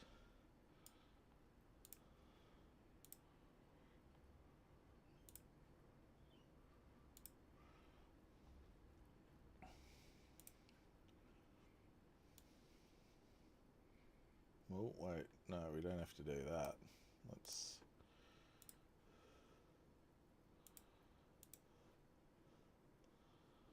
Resize all of this shit. So, I don't know if you're still there, Phil, but I am going to be... It's a process of iterative improvement, I think, is going to be how we go. So I am trying this with one screen because I was getting a bit sick of how everything was working. Yep. Okay, cool. I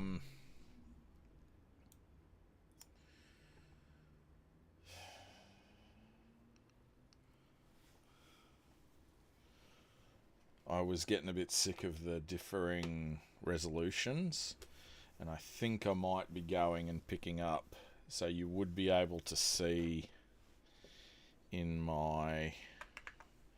So like I've got this keyboard here that's connected to my second iMac, the grubby old iMac that I was using. Oh, it's a shit of a thing. I was using it for I'm going to use this overhead version. I was using it for streaming my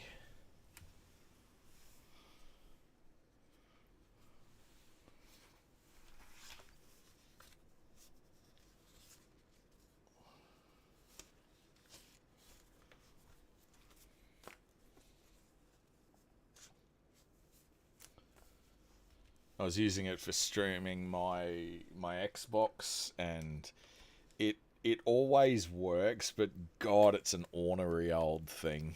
The machine spirit is...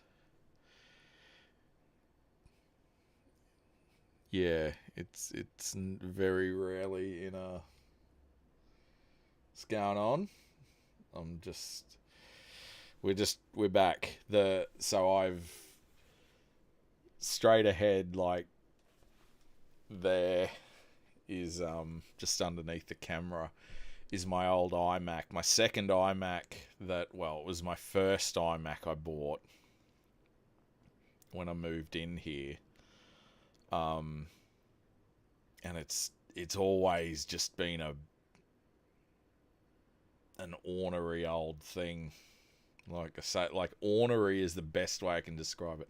It always takes ages to do anything, and it always works, but god damn, it seems like it's always very reluctant to do anything. And I was trying to use that as a second monitor. Yeah, dude, no stress. And yeah, it's...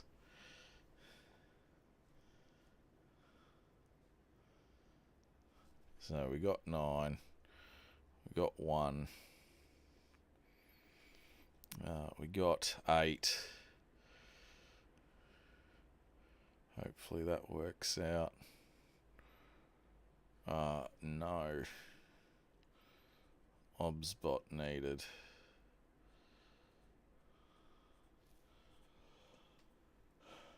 I don't think we're going to worry about sidecar. I think we're just going to get a new monitor because the iPad is good, but yeah. Okay, I'm just trying to keep up with my list of things to streamline this stream. So,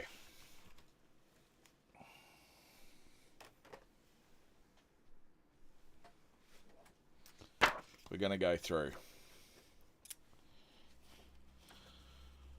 So I'm taking Vast Darken from Spelljammer.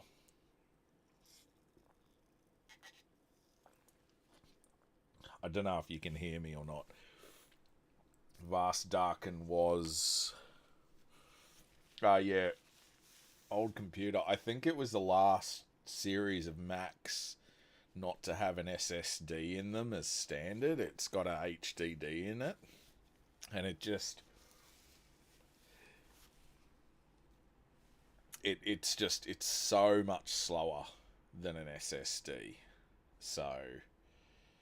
yeah, I don't know. It's gotten me through. Like it all, like I say, it hasn't failed me, but it's always so. Yeah, it's in a bad mood all the time. So I'm just gonna go through and grab all of these names. If I'm trying to Dragonheart, Espergrad. Actually, I'm not gonna... what am I doing here? I'm gonna use Dragonheart because that was a movie. It was an amazing movie.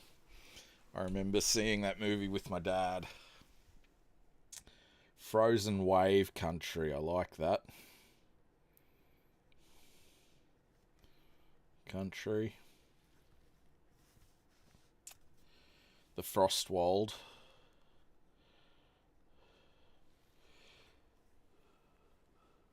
Plutaria.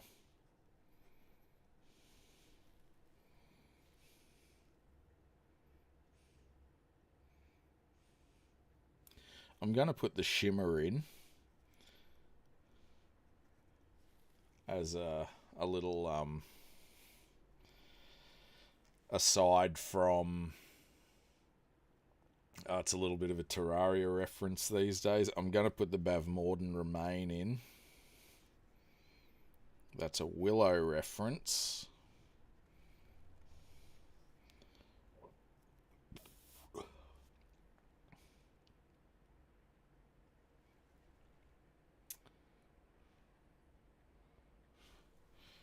Grotto, Holdo, Friso. That could be an interesting... I like the cadence of those three names. And I'm going to put Slythe in. So Slythe was a name from... I forget the name of it. He's a Brisbane rider. Ebonhearth, I like that. Baron Spur. Tekrados. I'm going to put Tekrados.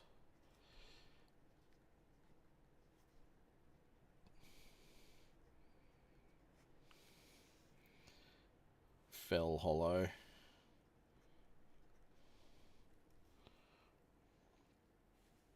I've got Heaven's Graveyard, but I'm going to write it down anyway.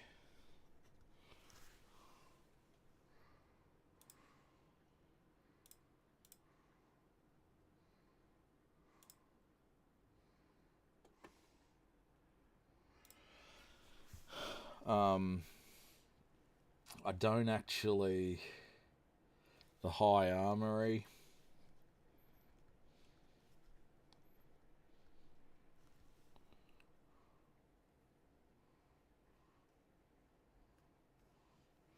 I like Vostogratch. Scourhage. And I like the Bone Marsh.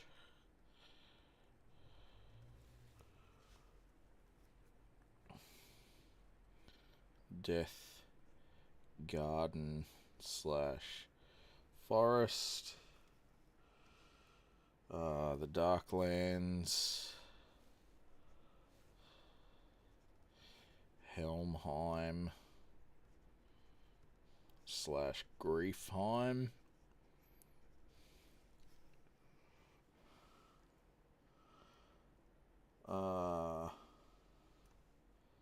Frozen Vaults, Earth Orsa,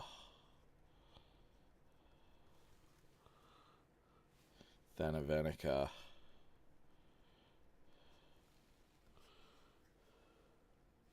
Vernal Plains,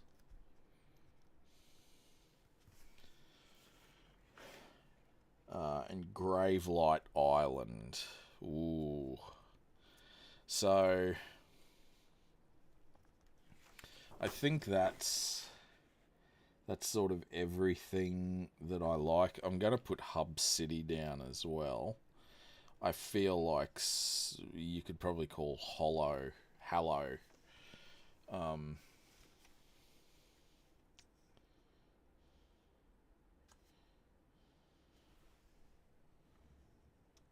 We're also going to put down Vilebow Forest, Slaughter Daughters,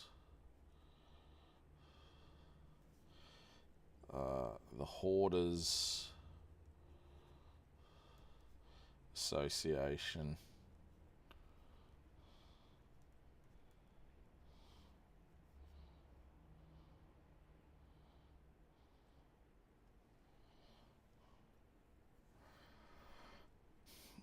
Grimhallow Tinsmiths, the Eschatologists Guild. I think we've already got that.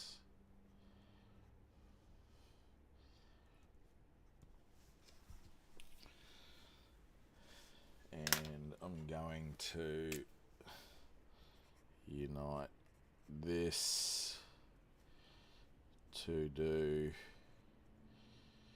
and extant links, extant article links.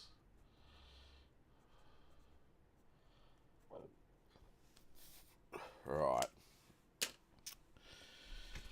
Okay, I think I'm going to put down the Sentinels as well. So, I think that's sort of everything that I like out of this. Dragonheart, see Espergrad, the Barren Belt. Actually, the Barren Belt does have a...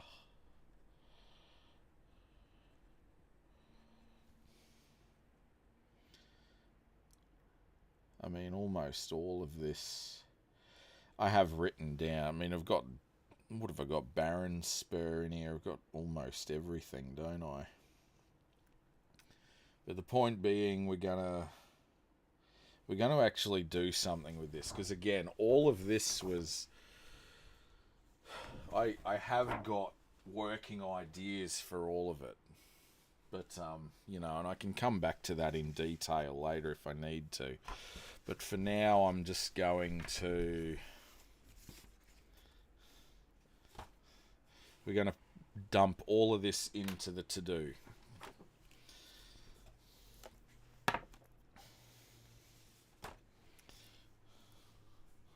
So let's see, and then we'll do a bit of mapping, but let's just... Now is where we start getting a little bit... Maybe a little bit tight on...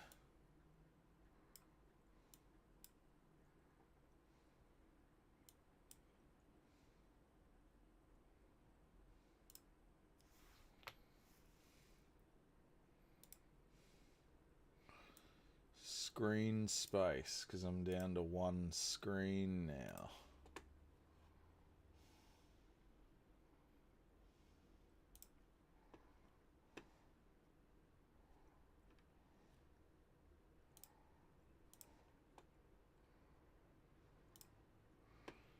Not even here anymore.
Okay, so this is where it starts getting a wee bit challenging because we've got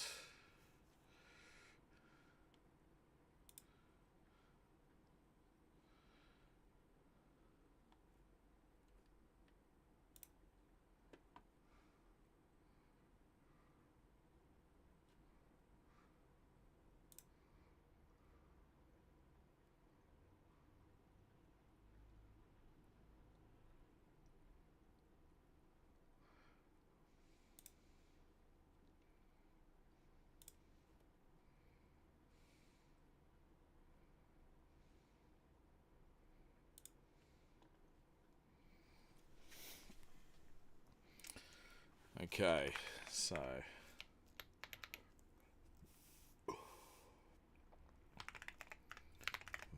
Vast Darken,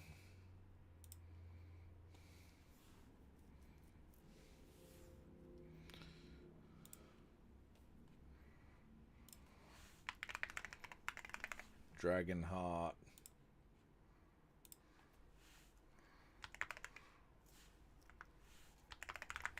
Frozen Wave Country,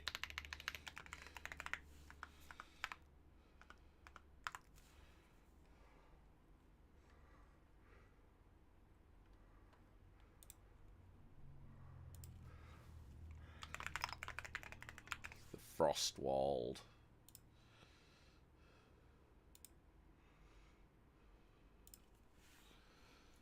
Plutaria,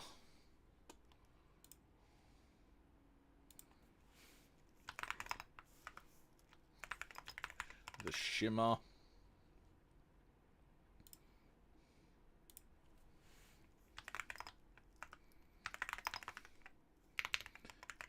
Bavmorden Remain. Oh, I mean, I know I'm just putting this into a to-do list.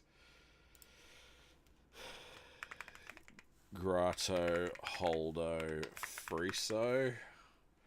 But this is where it should have been going in the first place. Slive.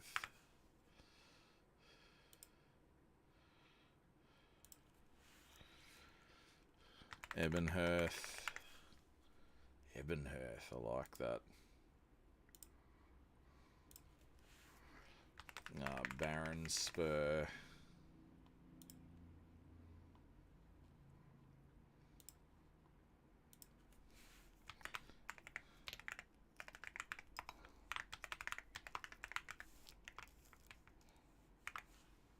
Degrados.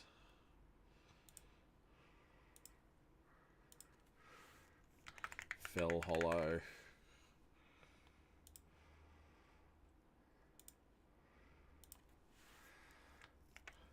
Well, we've already got Heaven's Graveyard in there. Heaven's Graveyard. The High Armory.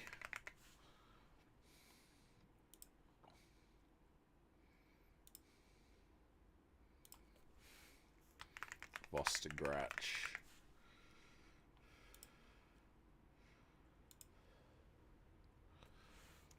Scourhage. I think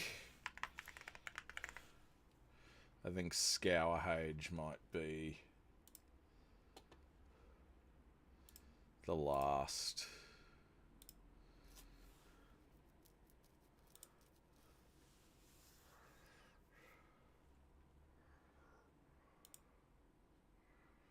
The last country I'm after, to be honest.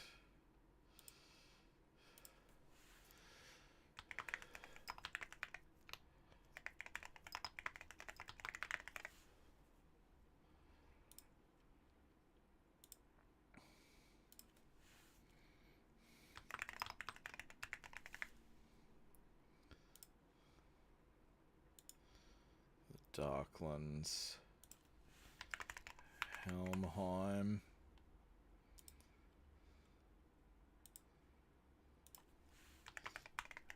Griefheim,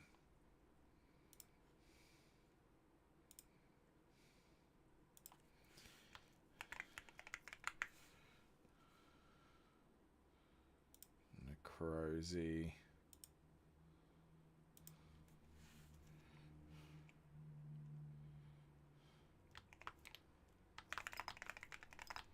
Frozen Vaults,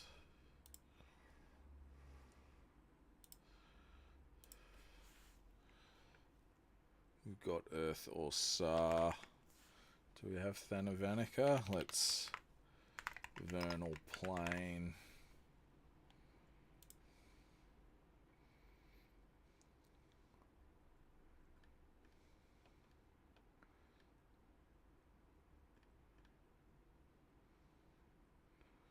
So, got Earth or Sar. Do we have Thanavanica?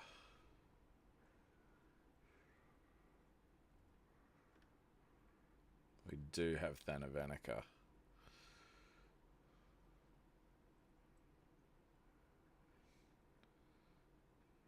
The Vernal Plain,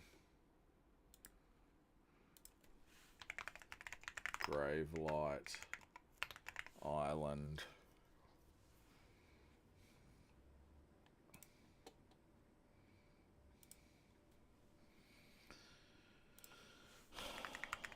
Vilebough Forest.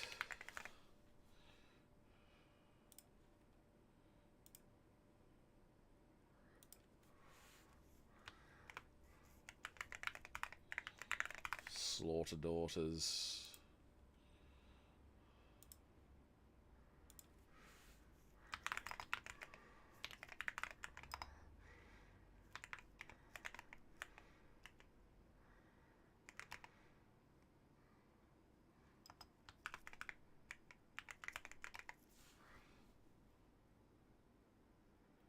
The Hoarders Ostentation Association.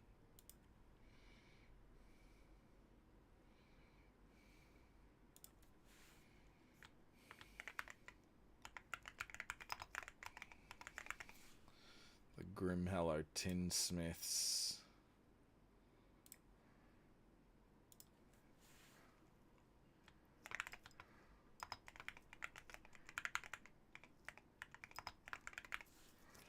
The Eschatologists Guild.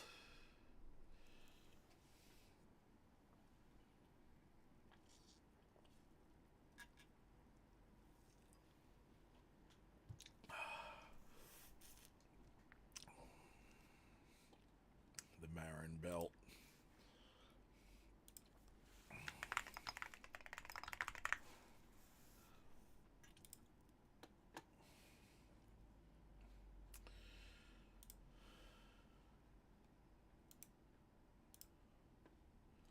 It's just me.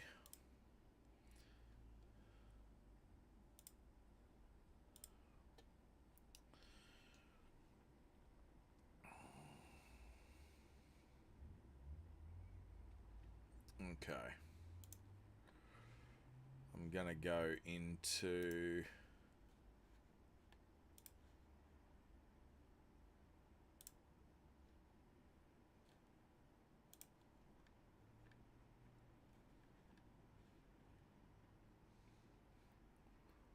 meta.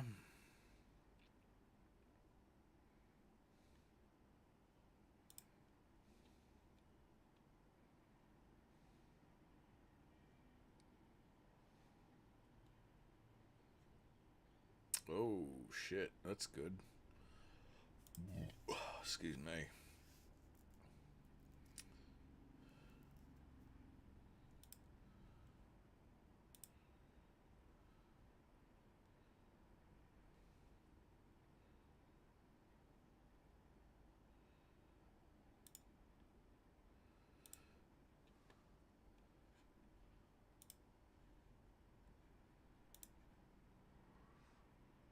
Okay, where's your inspiration?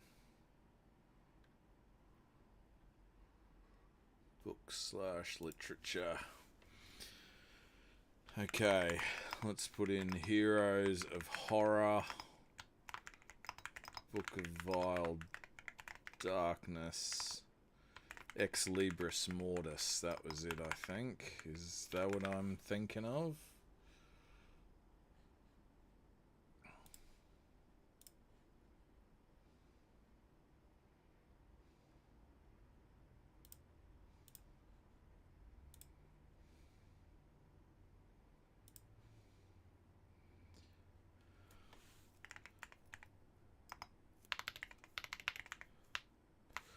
I'm not gonna do that. That is fucking way too risky.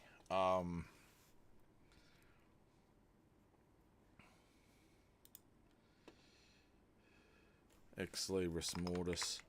I'm gonna put in Codex ? Right. Heroes of Horror, Book of Vile Darkness, Ex Libris Mortis, Codex of some sort. Yeah, cool.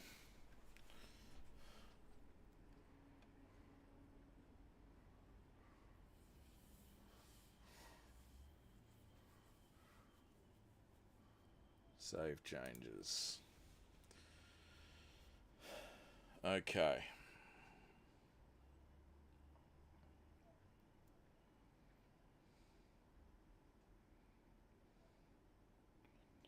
Three, four, five.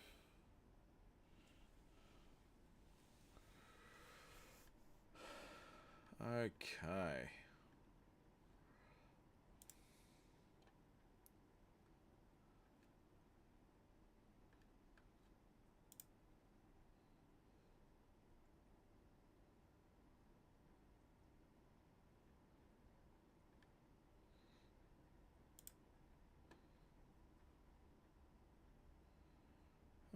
Okay.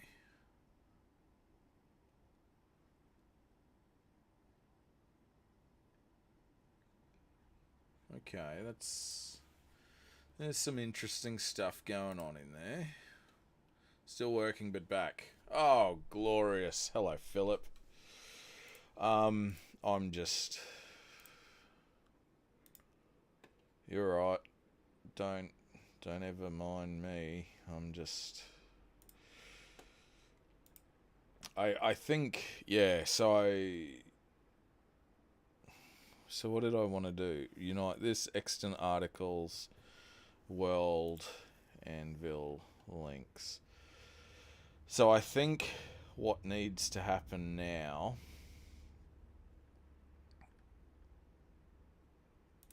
Because all of those come from... So... Fallen, Stain, Death Deep Rift, Graveyard Fence.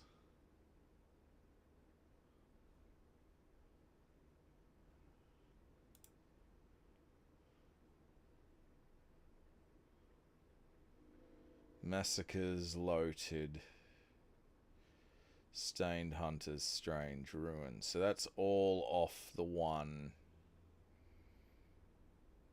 article. Except for Bover. Bover!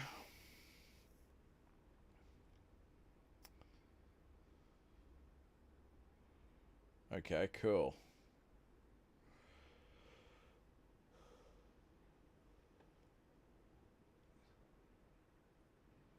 So we've stripped out all of the good shit out of sort of old Razgoth, at least map wise. Now we've starred all of those.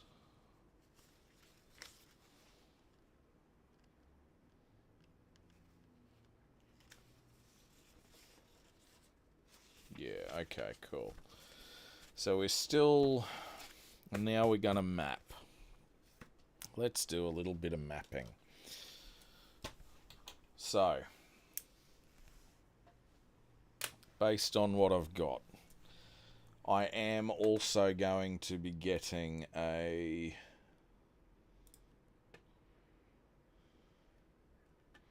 I might just add...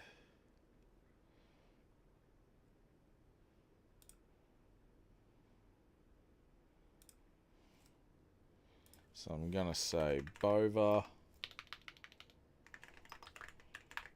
Tillerman's Village,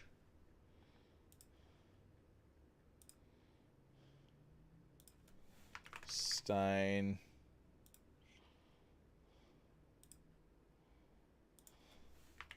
Stained Hunters,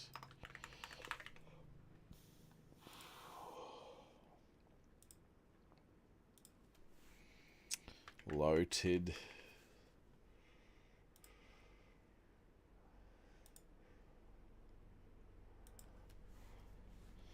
let's just do a little bit of brainstorming for the to-do list. Graveyard Fence was in there.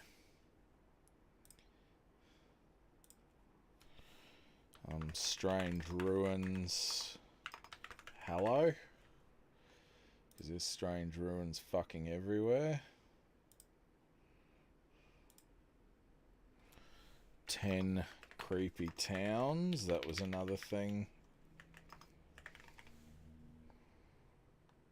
10 creepy towns, because we got a lot of rural horror we want to do.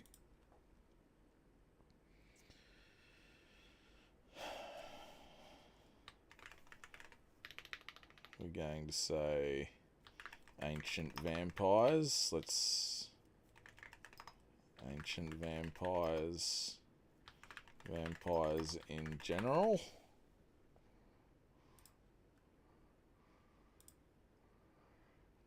We're going to say 5 peninsulae.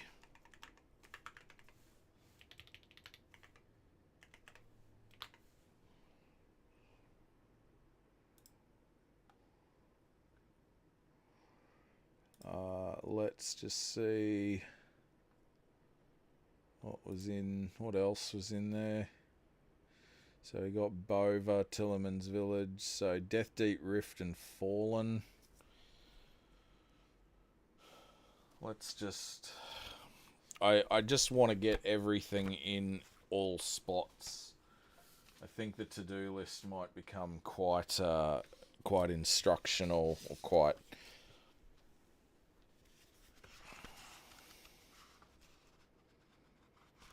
This is all just me setting my feet so I can just launch into it. And we can talk trash. So I know I've got Boverman. Let's go Death Deep Rift.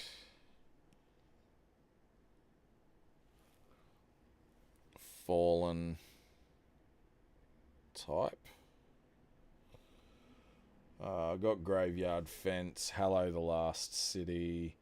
We've got the Loaded Massacres. I've got Stained Hunters, and I've got Ruins.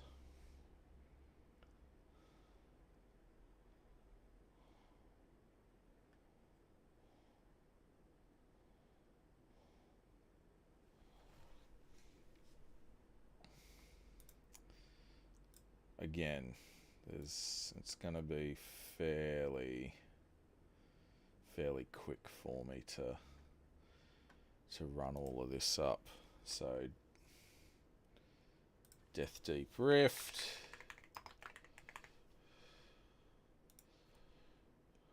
Okay.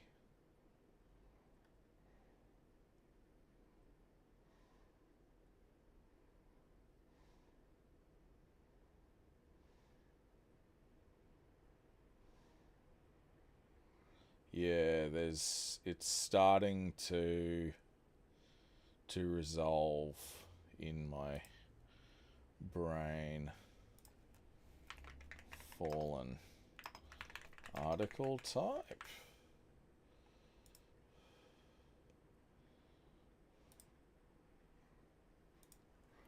And massacres.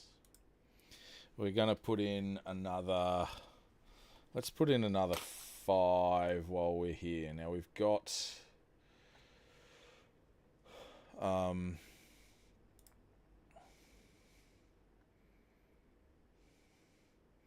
my to-do list is quite extensive. Yeah, do you mean in like a gaming sense or just in a life sense? Because I can imagine, again, you guys with your jobs and houses and children and spouses, and I'm full doing my stuff, but then I can rest when I want to, I guess.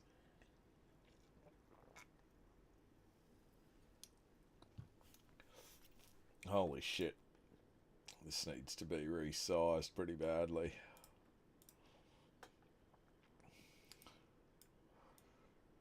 Got to resize everything.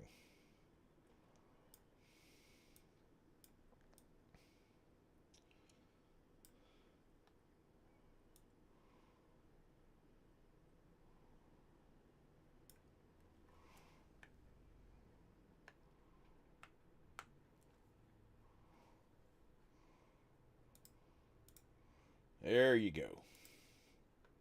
There you go. There you go.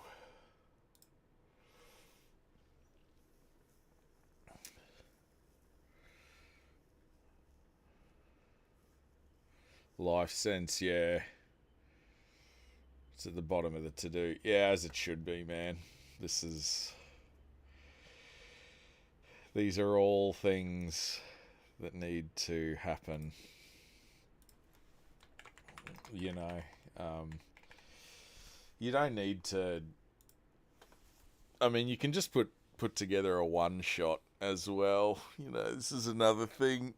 Although, I don't know, to me a campaign is...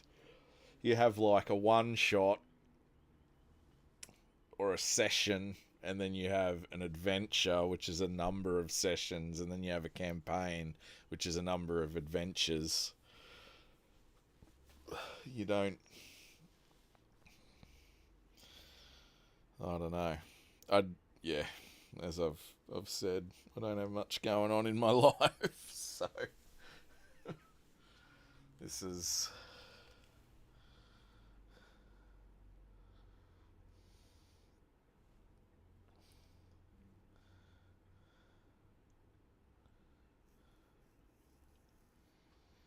This is how we run.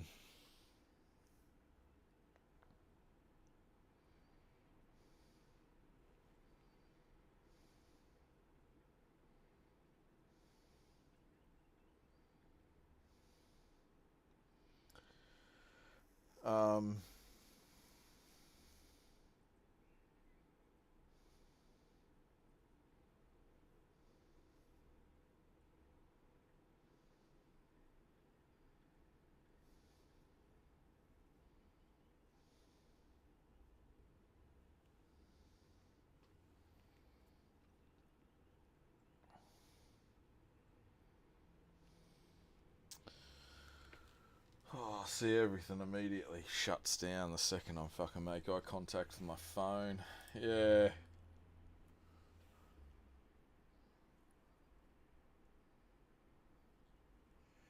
Yeah. Yeah, the, like a West Marches style thing can work.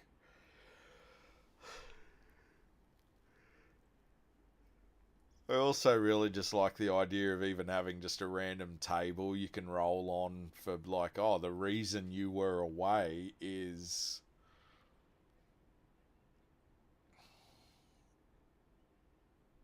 you know, oh, you got caught up dealing with.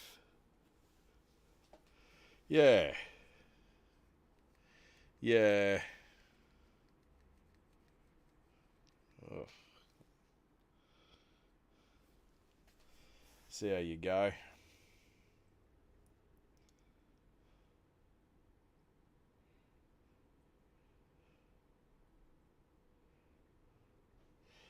The thing you get is that, yeah, that, as I say, people are usually just happy to be playing. You know, they don't care so much what's going on. They're just excited to. This is why I used to say to you, you know, the pay was always not an issue, but like it added a certain amount of pressure because you were. Oh yeah, you can make it a like local cobbler finds sticky sap. I mean, that's the sort of thing that can be a throwaway thing, you know. Um, I always find the idea is to say, look, you're adventurers, right? Your adventurers have a specific role in the town. It's like Vikings. Like, think of Vikings. Now, people think the Vikings were like an ethnic group or a cultural group. No, Vikings were, that was a job description. You were, they had the politicians and the diplomats and the farmers and the, you know, all of these sorts of things. And then you had the Vikings, and those were the dudes who went out and did the pillaging and things like that. It's not the only thing they did, but they were like the explorers, right? To me, that's the way adventurers are. You're not getting paid the big bucks. It's always fascinating to me when you say, oh yeah, you've got to go and kill this bunch of like goblins, and they always go, oh, we don't want to kill them, like, oh, you know, well, that's dangerous. Oh, because again, you've got this love, you've got a character that you've made, and again, I think it's one of the weakest aspects of the D&D game, that you've got this character that you love and you've put so much into, but he's level 1. Like, he can die to 2 decent sword hits. It's like, yeah, but that's why you're getting paid the big bucks. Like, you're getting paid 50 gold to go and like genocide these goblins because they've been kidnapping farmers on the outer region, in the outer farms. Like, we're not paying you that for nothing. You know, like, that's the role that you have. So like, I sort of, in a game where you've got like where you want to build the town, just, they should be comfortable with, okay, well, you've got to evict the gnolls. You've got to, yeah, get rid of the Ents, you know, and if you want to do that by diplomacy, then go for it. But, you know, give them the interesting stuff. Like, the local cobbler can pay his, well, maybe say the local cobbler wants the sap, but he can only use the sap from, you know, the elder oaks that are in this specific grove. So you've got to go and maybe fight off the Ents, and then make friends with the druid there. Now the town's got a friendly druid they can rely on as well. Like, that's the sort of, yeah, sap from the Ents, maybe. You know, those would be pretty special shoes, I'd imagine. You know, that's the other thing. You don't. So do you see? Yeah, make the sap special. Well, don't even. I mean, the sap's the sap is, yeah, but then why are you using the sap for shoes? Like, this is the thing. You need to find a reason to make things extraordinary rather than make them banal. Like, you don't the sap being for shoes is too banal to be particularly interesting. But then getting the sap from the Ents is great, but then what that implies a special purpose. Like, give them a reason to get interested. You've got this, again, it's endlessly fascinating. You've got a fantasy world. You can do whatever you want, like, but people are hemmed in by, yeah, there you go. It can make you all, and then maybe one day you wake up and you find out that all of the children's lower leg bones have turned into sap. You know? And off we go on another rollicking adventure. And the adventurers are getting kicked out of town because they fucking brought back the wrong sort of sap. Or something like that. See how it can, you know. I guess that, and I can go too far in the, yeah, the shoes are turning you Ents. Things like that. Oh, the children into Ents dark. Maybe. I don't know. The Ents have got to survive somehow. See what I, yeah. These sorts of things, you know. It's a fine, yeah. You've got to manage things. I mean, even, you know, in the cobbler being a dark wizard, that sounds great, but it's also a little bit silly. You can just have the cobbler be a cobbler, and have a dark wizard have cursed the Ents. That would make more sense. But these are, like, people will run with it, man. Yeah, just don't be giving them fetch X of Y quests every week. Like, that's the, think about, take the overall task, take building the village, and that's when you go, okay, what is the most interesting part of that? Yeah. Oh, look, you don't have to run you know, this is it. You don't have to have a deeply immersive, you know, role-playing session every single session. But you do also want it to be interesting. You don't just want to be turning up and saying, all right, this week you're finding, you know, sap. This, and then the next week you're going to be finding walnuts for the squirrel girl that lives on the, you know, weirdly in the middle of town. You know, and then next week you're going to be, you don't just want to be doing that every single week. I mean, I had my first ever game.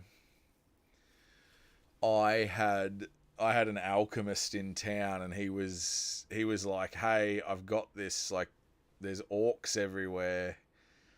I need to, and I've got these cuttings of this weed, death weed, and I want to test. I think the orcs might be allergic to it, but I don't want a live orc. I need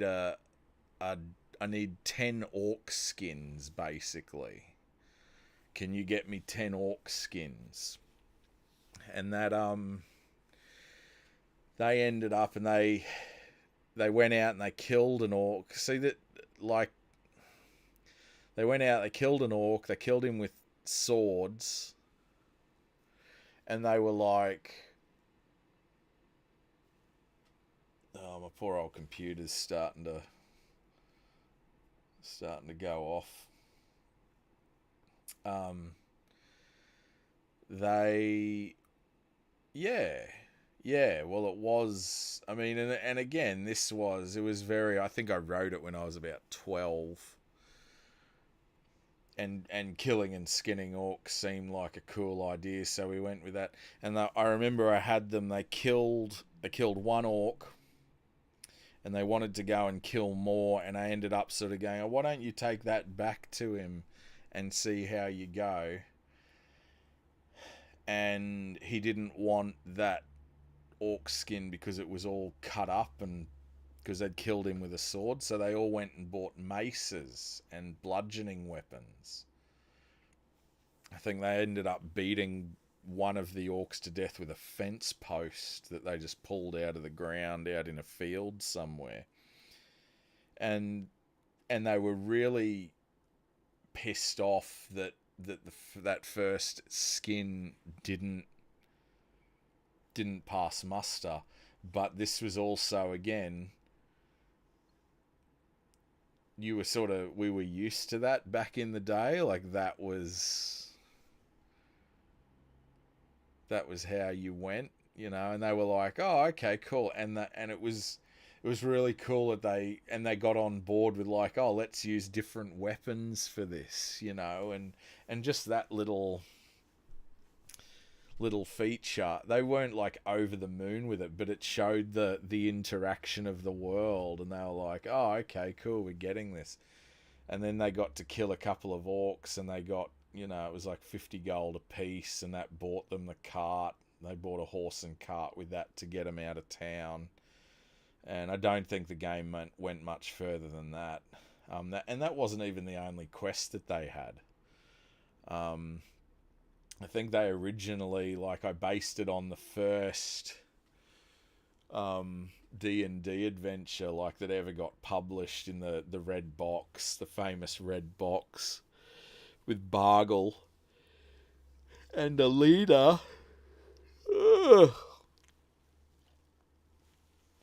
And I based it on that, and they had to go up the hill to the castle, and they explored the castle, and they killed the bad guy in the castle.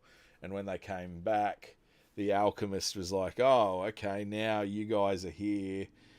We heard what you did up at the castle. That's really cool. Could you help us out with the orcs now that we know you can handle yourselves?" And they thought it was amazing. So just, you don't have to make it like amazingly in depth, but yeah, you just engage a little bit of thought, which obviously you would be doing, but yeah, you can, if you phone it in, or you can phone it in sometimes. I know, like, I was at the point where people were relieved when I phoned it in, because it was like, "Oh, thank fuck he's taken his foot off the gas, and there's less to have to keep a track of and to do."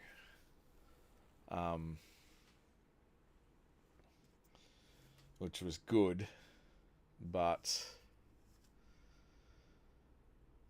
you don't want that. Like, it's like when people like start doing PvP, and I always think, yeah, you guys are doing PvP because you're bored as batshit. Like, you're not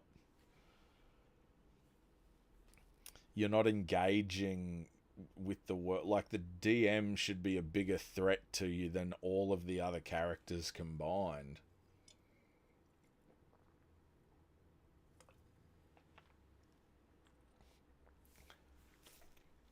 So yeah, but also don't put too much. I mean, this is me sitting around, getting to think about things all day and all night and everything between.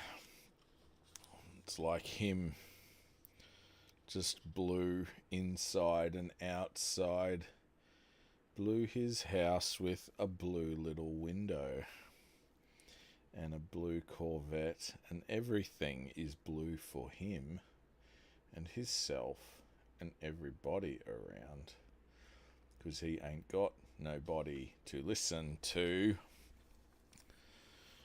I'm blue. If I was green, I would die. Then I would beat off a guy. Yes, I would beat off a guy. Okay. We're going to do another 5 to do items, and that will give us a pretty good list of things to write on. We got... Yeah.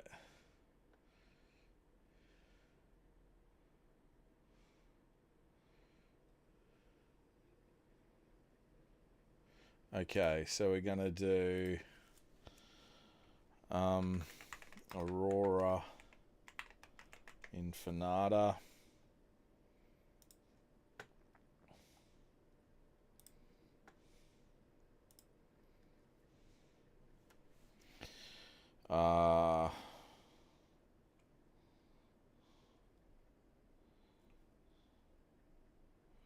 Oh, there we go. We'll do the Ithan Vax.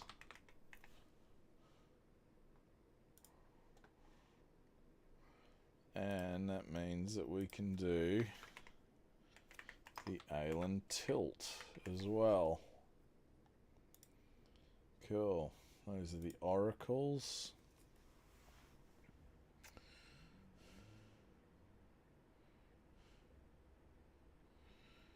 Yeah, there you go.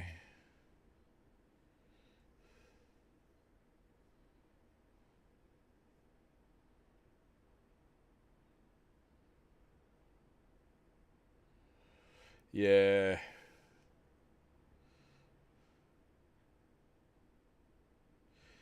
Yeah. Yeah.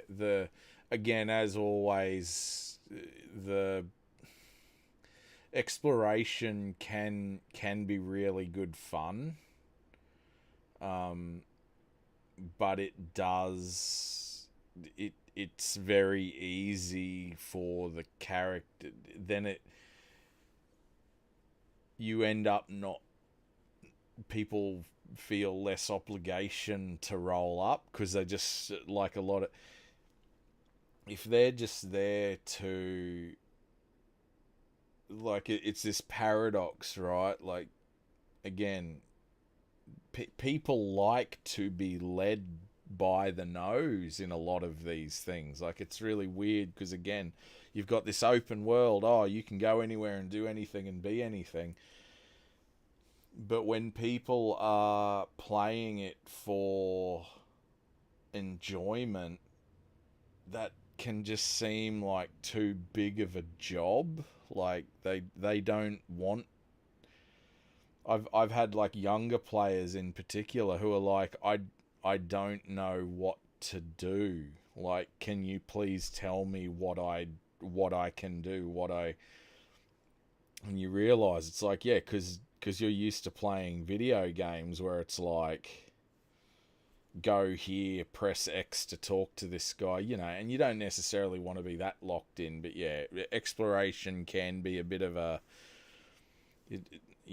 double-sided thing. I'm just like, you do what you want, obviously, but yeah, just be aware of it. I found, like I say, like up at the Magic Vault, a lot of guys would go, how do you get people to turn up like every single week? Like, I can't organise a game of D&D to save my life. Like, I organise one session, a month, and I get like 2 people show up out of the 6 if I'm lucky. And I say, well, because you've got to set expectations, and weirdly, if you make them pay, that creates the obligation. Like, you can also do that with a narrative. Again, it is a game. Don't feel you need to show up, but also people will be drawn on by the narrative. They might not necessarily want to be locked in and go all the time. It's a very... I'm always operating in a grey area with anything we talk about. It's... yeah. You don't... narratives can be good. Narratives can be useful. Don't, like... it's more work, but it will create interest. People show up because they want to know what happens next. And sometimes they want to show up because they want to see where they're going next. Yes, exploration can be really good fun. But again, don't overdo it, I guess, is my main point. It's yeah, anyway, we've been here, I've been here for 3 hours. I've got, what did I have? I got my Aurora Infinata.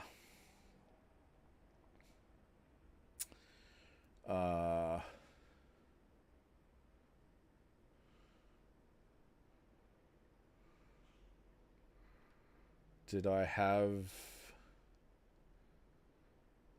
the Grand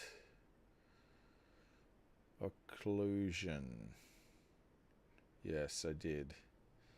Okay.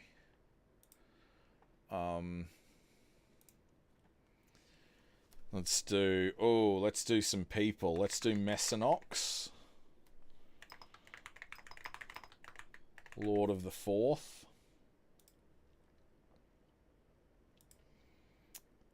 Alos Abomini.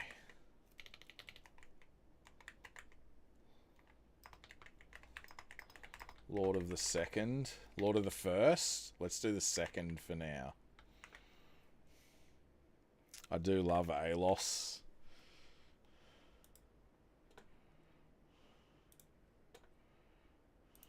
Clornvarrel. Damned Sage. Oh, here we go. Now we're fucking talking.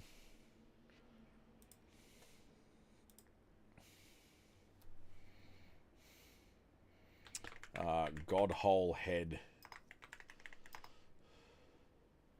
Stained City.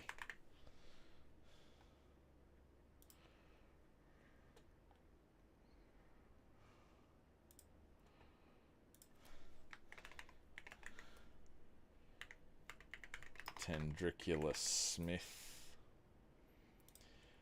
And let's put in Draken Fade. Oh, see, all of these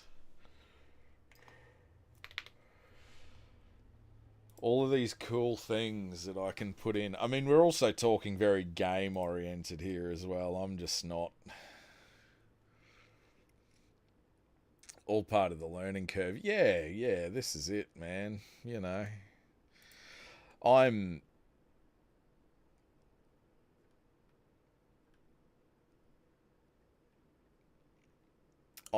just like I say, I think I've burst the bounds a little bit and not because I'm that good, but just because I've done it so much, right? Like, I'm trying to figure things out.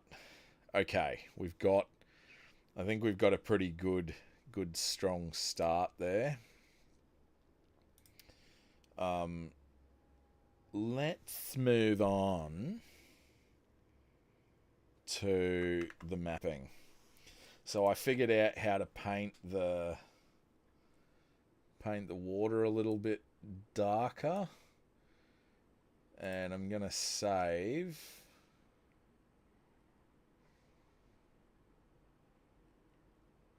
Now, it seems to me this will be another good sort of litmus test, because it seems to me that Wonder Draft does chew up quite a lot of. Let's go Razgoth Square. We're just going to save it there.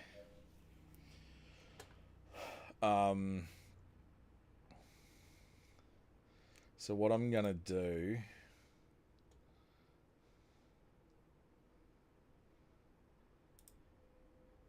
Freshwater brush. No, we want land. Land.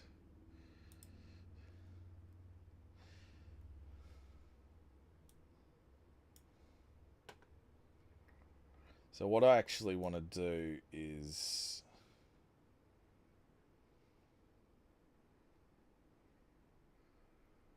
I think it's going to be dictated by Earth or Sar, because I kind of want that out in the sticks a bit. And we're gonna zoom in.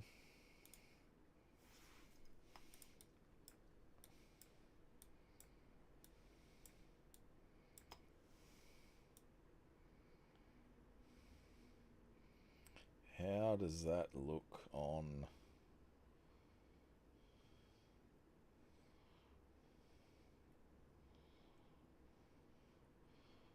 stream, I wonder? Now, I actually want...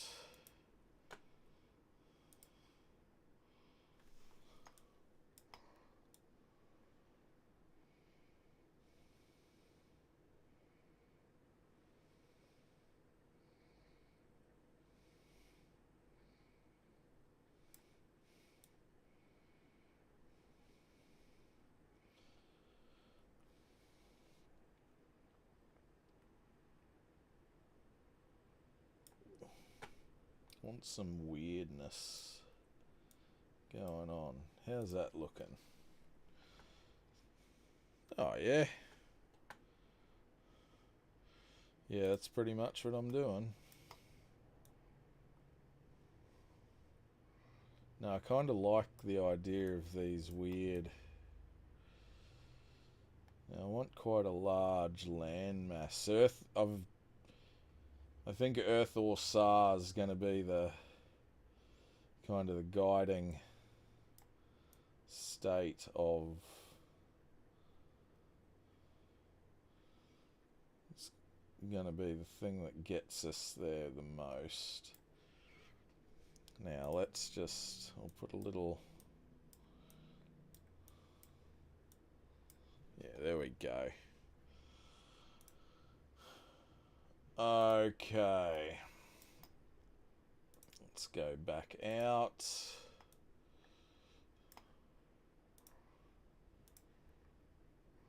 Okay, yes. Yep. That's good.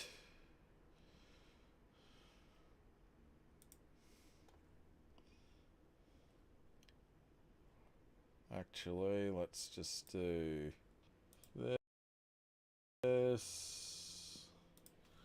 Now, let's have a quick look at what I did the other day on paper, because that will be... I had a quick look at doing that Photoshop trick where you get a photo of the thing you drew on paper and then you pop it on like a transparent layer.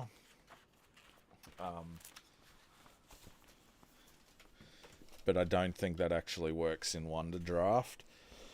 I'm just gonna... I actually kind of like that better, don't I?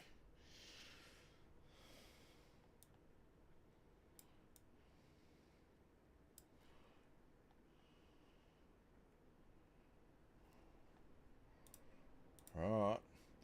This is the...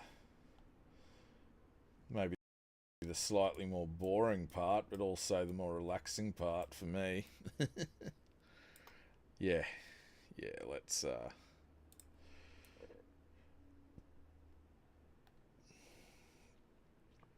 file it all away. Just go a little bit at a time.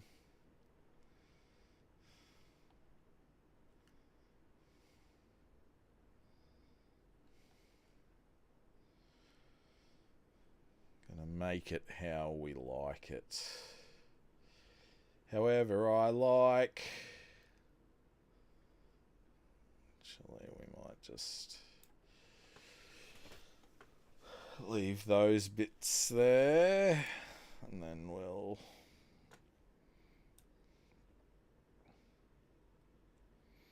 I want quite a chunky land mass for Earth or Sar, but it's also got to be very small because it's... Yeah. And we'll have this bit come out here, yes. Yeah, this is... I like this a bit better.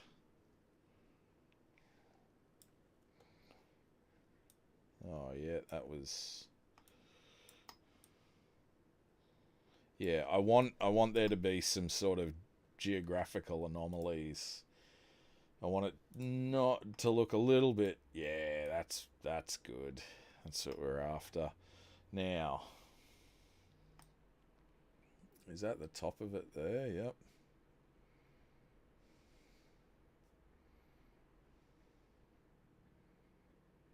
All right, nice. So we'll have.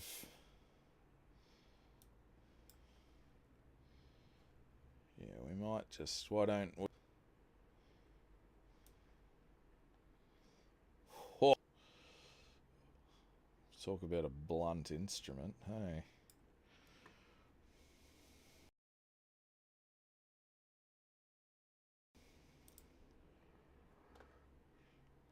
I have got a. I am gonna do a. Get a.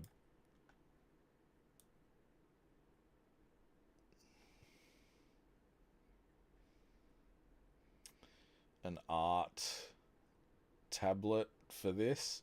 It is wild how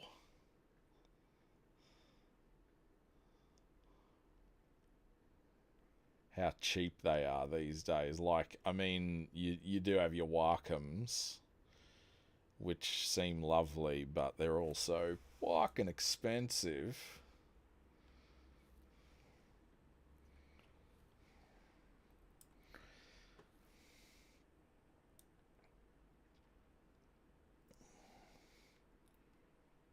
And then there's like these Huion things, Huion or whatever, and they're like,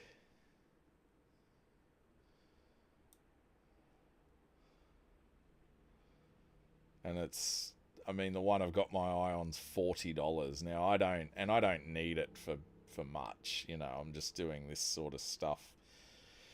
Same as like I'm gonna get a second monitor, and I think I can pick one up for like $100.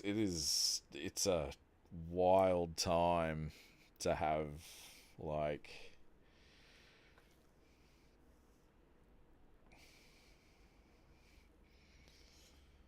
to have consumer electronics around.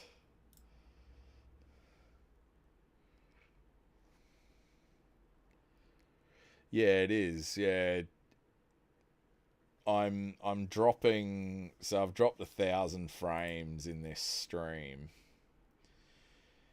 I think, I think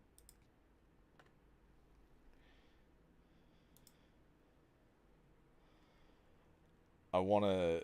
Yeah, I think poor old Wonder Draft is a bit of a taxing sort of a program. Um,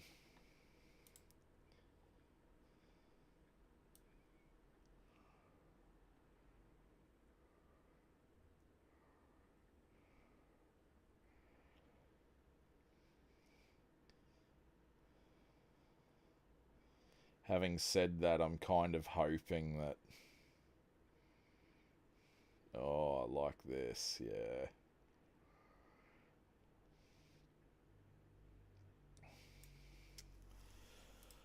I'm kind of hoping that this is the most sort of intensive stuff that I have to do.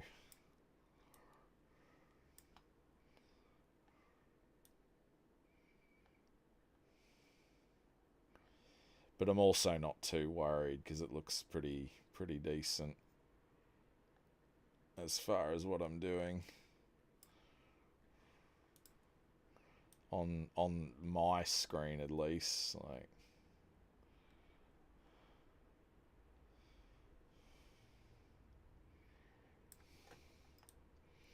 yeah, I like the feel of this bit a bit better.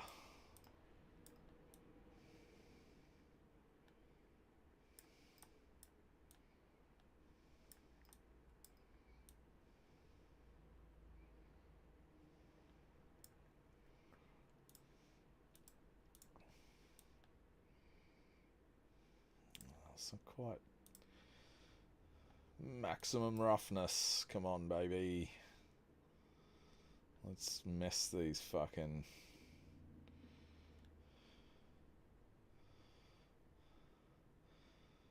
This was one of the main reasons why I didn't like Incarnate when I first tried it, because it was very...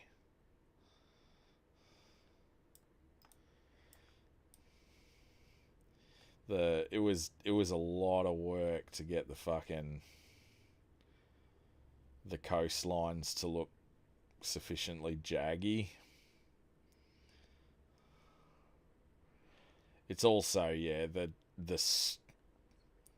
looking at it on stream, yeah, very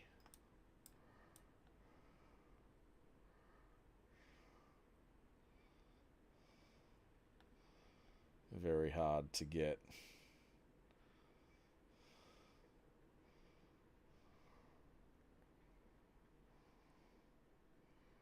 Get it figured out. Oh yeah, a bit of a... I'll make this a bit of a mess in here. Yeah, there you go.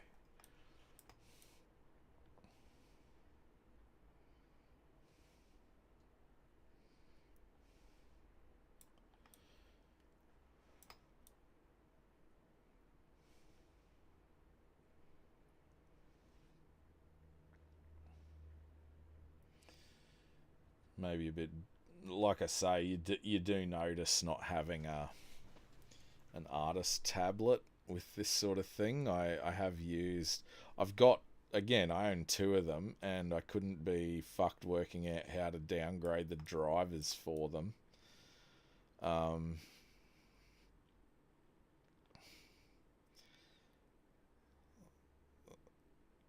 But also, like, I haven't used, I mean, again, this is lack of stability in my life. Now, do we... Oh, yeah, let's make this one a nice pointy one, hey? And we'll do this clean...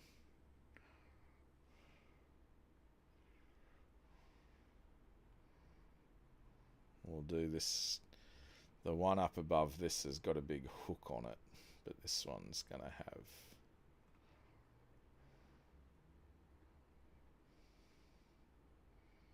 It's actually a pretty good tactic for getting swampland, so I might be...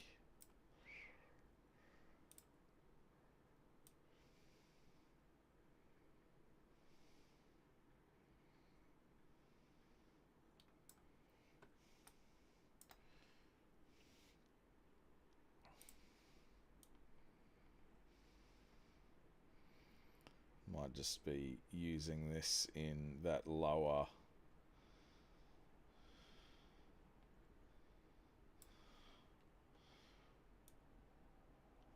part, this side of the... Oh yeah, actually that makes a great... Yeah, okay, no, I've got it, because this one's meant to be all swampy and relatively shallow as far as the sea goes.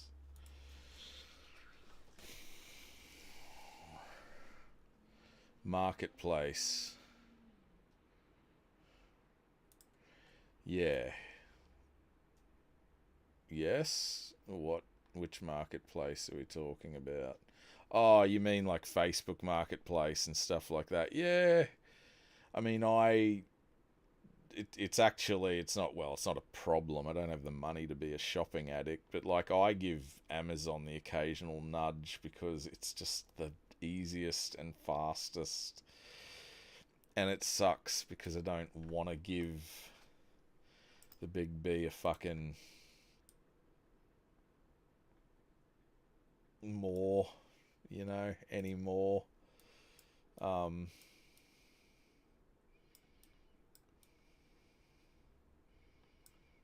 But then I do also, when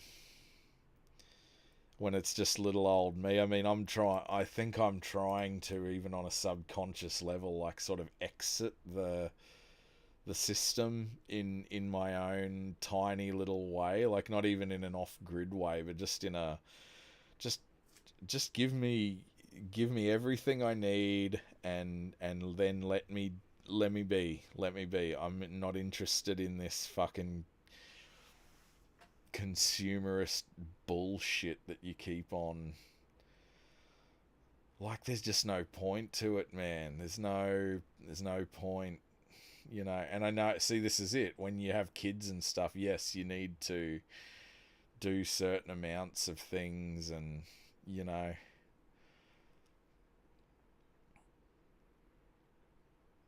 off you go, you know. Yeah, I like this. I kind of. But, oh, it's looking a little bit. Oh, no, no, I can see that. That's not looking too bad. Um, let's keep.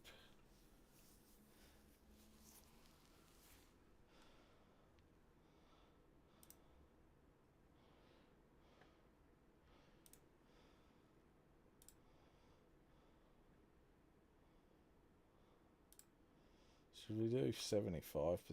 Maybe 75%'s better.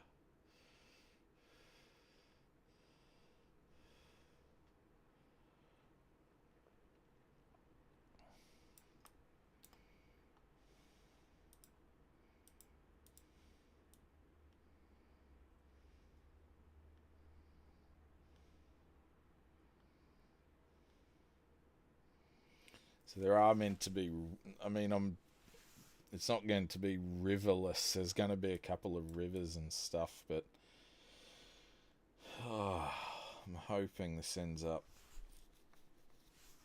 The fucking round brush, this big round brush that we use to do the initial sort of a thing. It's so goddamn ugly.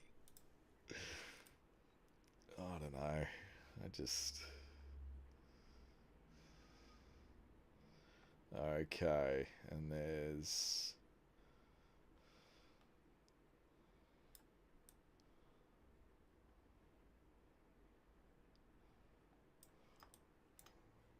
yeah. Okay.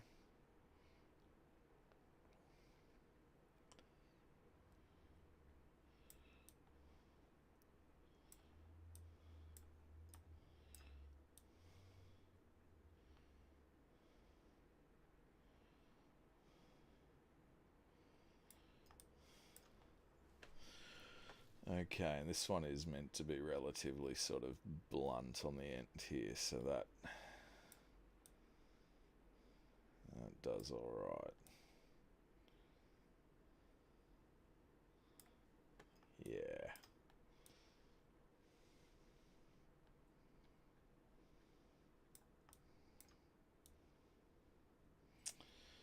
Um, and this is I actually find this quite therapeutic. Just it's nice to sort of just have the granularity of like, oh yeah, we'll just go pixel by pixel and just inch by inch.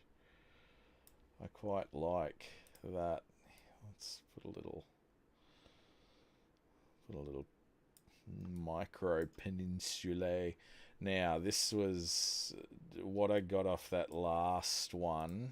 That last sort of. Let's mess the coastline of this one up, but I want this one. This is going to be heavily industrialized and have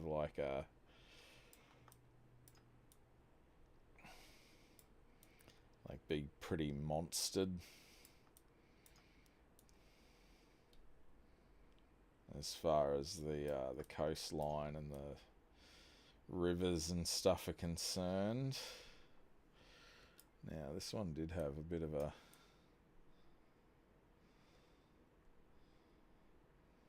yes.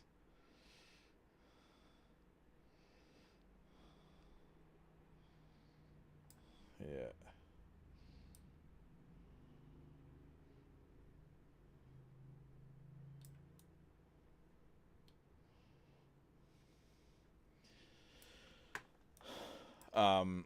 I get stuff off marketplace rarely, but I probably use it to more often to sell things. I've sold a couple of things on there. But I just like, I don't know, buying brand new when you can buy. Again, this is part of the nightmare of it, because when you want to, I mean, it's even down to like, you know, I've bought bulk notebooks before just so I can just keep going on the notebooks if I have to, you know, and actually want to make this a bit of a chonky boy, I think.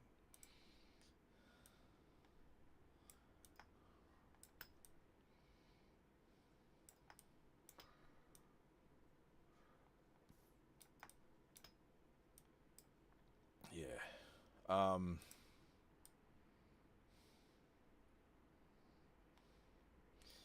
You know, so I don't have to so I don't have to spend the money later. It seems to be, it's like that boots. It's the boots theory. Buy the nice thing now, and you don't ever have to buy it again. You know, so yeah.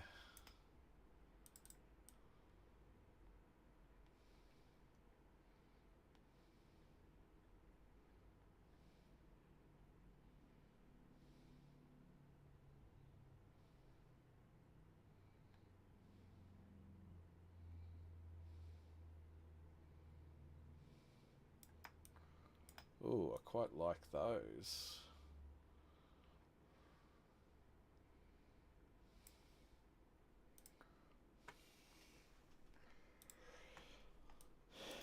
So I don't know. It's you know, subscription based models that, I mean, I get them. I even like Adobe. I don't think anyone would have a problem with Adobe's subscription model. The problem is that they keep putting the fucking price up. Yeah, look at that. Look at that. That's beautiful. That looks so much better than it used to. Good God.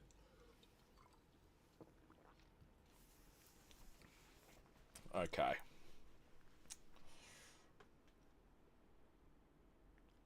We are going to make this spit.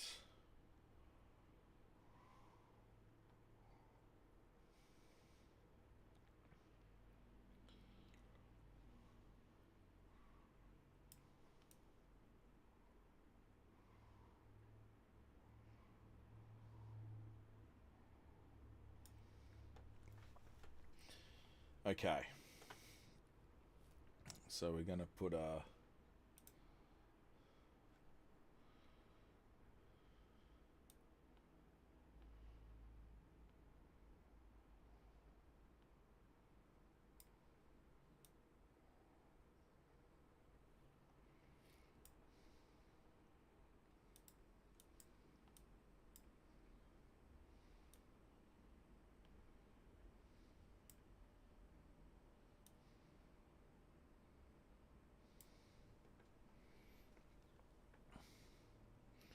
It's going to be one bigger one in here.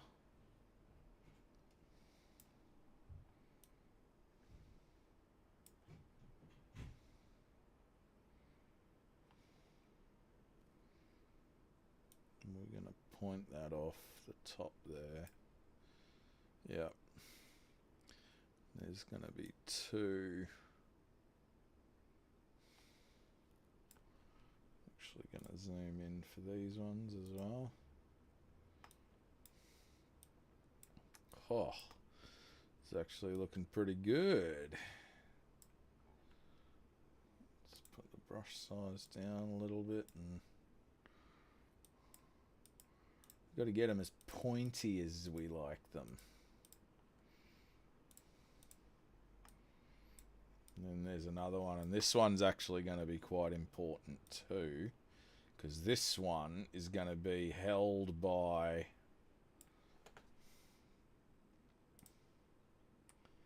So it's little things like these three islands up here.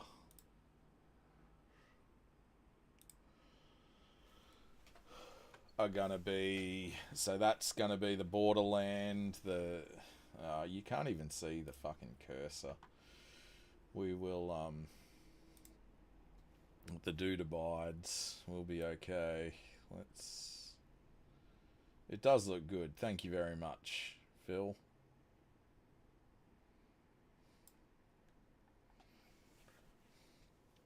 It looks better than it did. I'm always a bit sus on the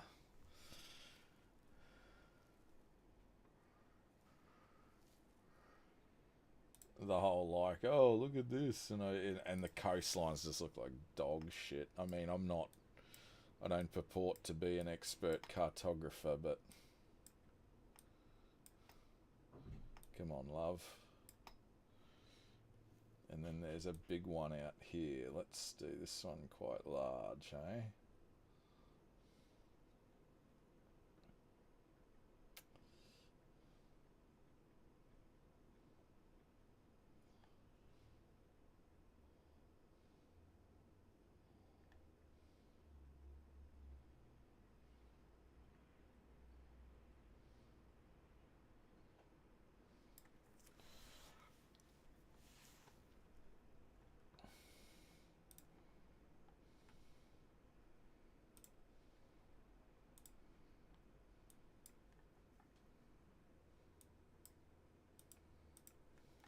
Oh, beautiful.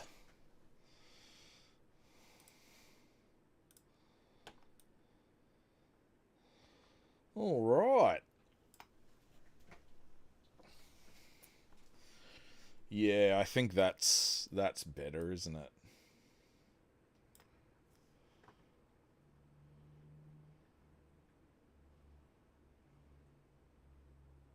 Yeah.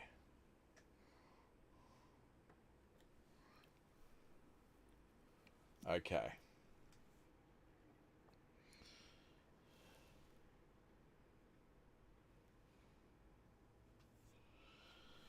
Let's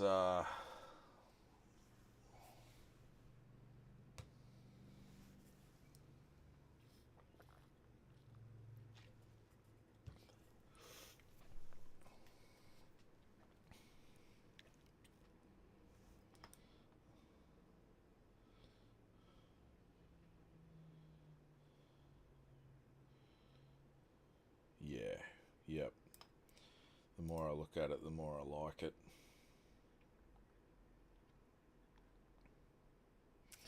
Plenty of character. Yeah. Well, I know it's a little bit weird, but I also want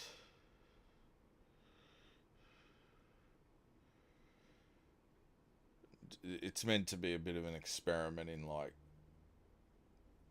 I keep thinking the word surreality, but apparently that's not even a word. But yeah, just trying to get my I don't need it to make a ton of sense.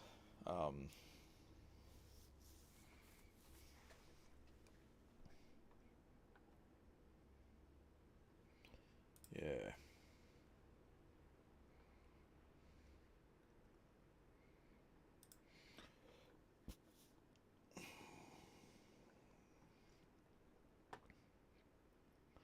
So let's try and do okay, let's oh, we can do regions. Okay, that's interesting. Let's save this.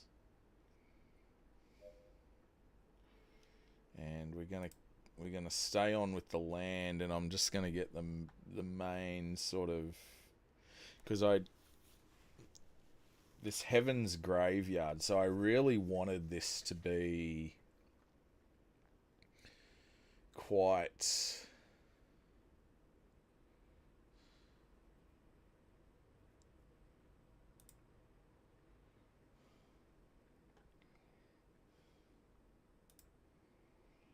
Okay, let's see if we can.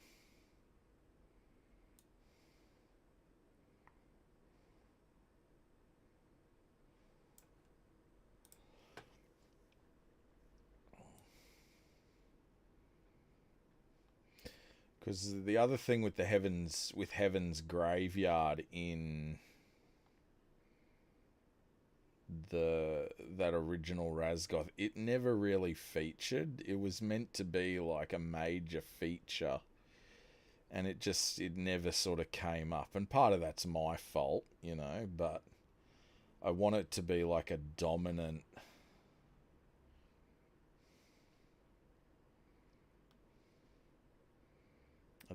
feature in this world. It's sort of where everyone's clamoring to get into. The problem is that it's extremely dangerous.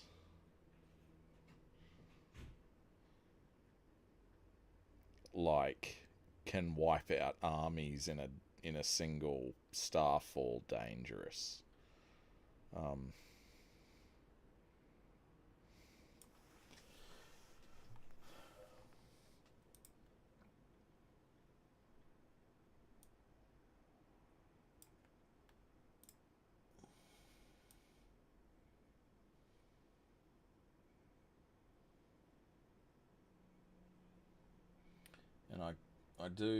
And I did actually manage to blend quite well in that, like the map that I showed you, but I'm out of practice. But all of this is learning. I'm just trying to get the broad strokes sorted out at the moment. Mapping's an interesting experience. I don't want to say like as a neurodivergent person or if you've got ADHD or whatever. Oh, that's right. I think you can use this one too, can't you? You sort of feather it in a little bit more, yeah. But it is quite like you definitely can't work on just like one part of the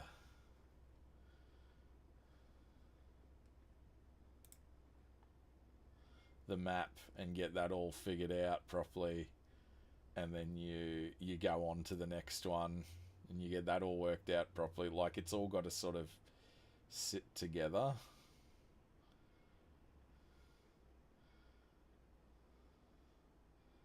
So it does sort of teach you how to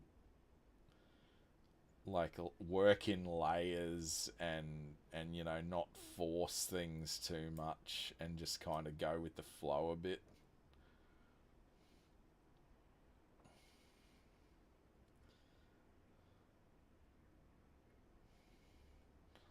Yeah, and we're going to take this one up through here.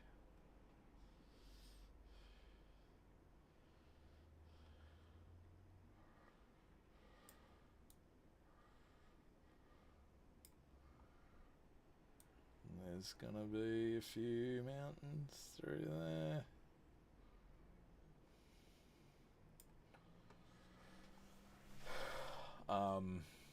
Yeah.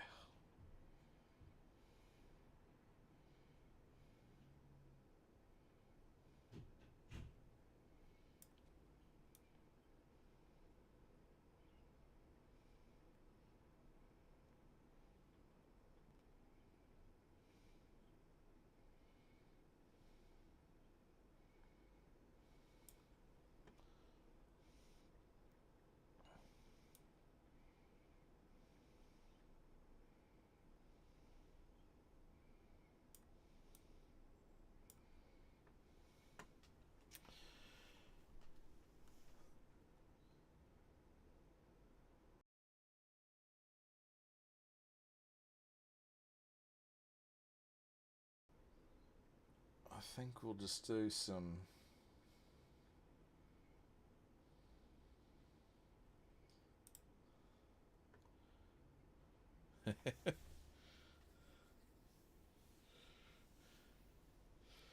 yeah. I don't even think you're still there. Are you still there? You can reset your computer. Yeah. Wonder Draft is it's obviously not great for streaming. I can kind of see why people don't stream it, because it does seem to eat a ton of resources. But isn't it good? Like, doesn't it make the map look good? This is what I mean. It doesn't quite have the fine control of, Photoshop and all of that. But there are some guys like on the Reddit that just,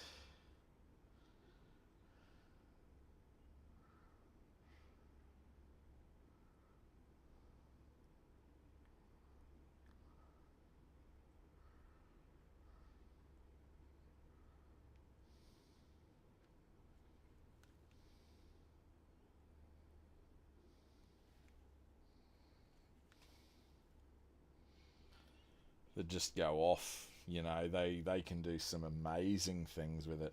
I've always found it's really interesting when people do.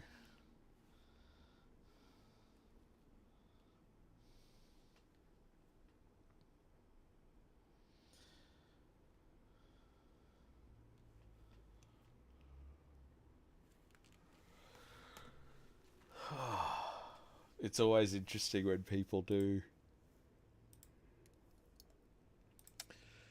like the faded old map look. Um,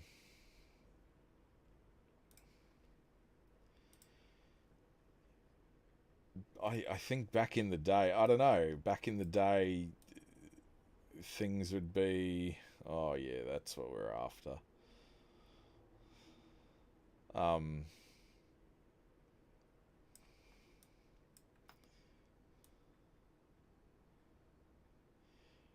things would have the colors would have been more vibrant.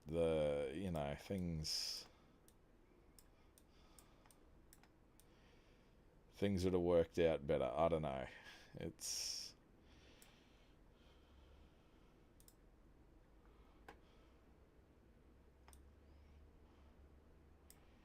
yeah. Here we go. This is.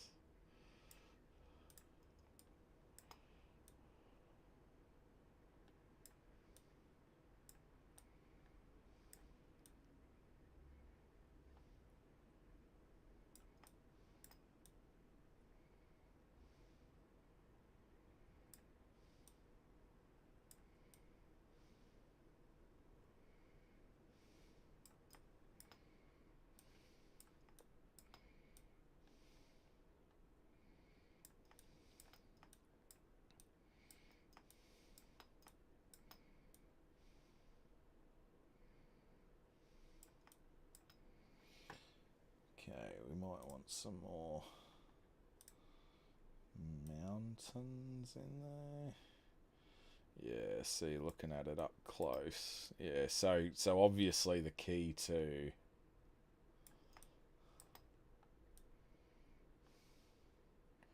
blending is getting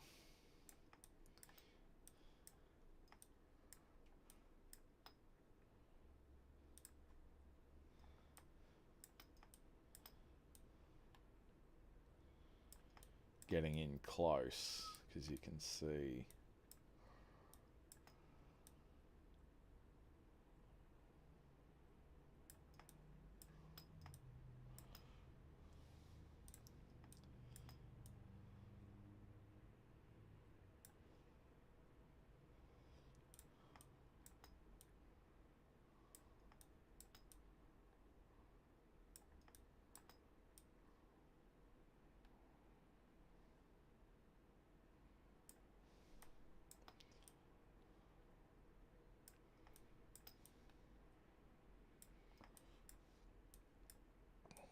Okay.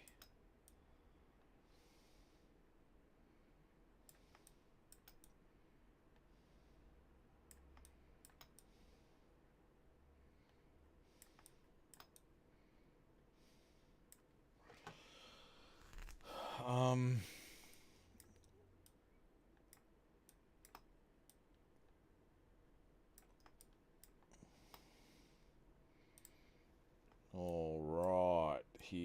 go. Now we want... Now, aside from the mountains, we're meant to want one of the main sort of tools that we have here is one of the main things that we want to place is trees.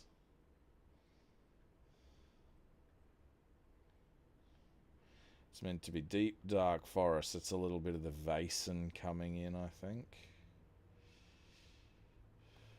You want forests. Dense, tightly packed forests. Placement rate. Let's say 1.6. Let's make these a little bit thicker in here.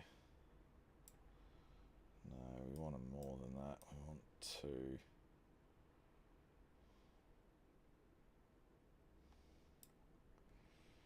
Actually, why don't we...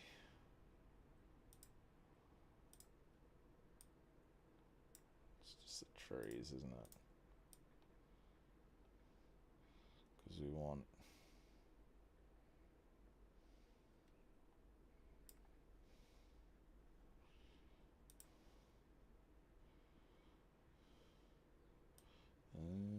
placement density. Yeah, we want this fairly...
You returned?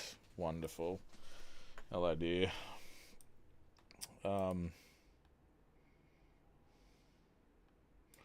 Yeah, just I'm entreeing the area at the moment.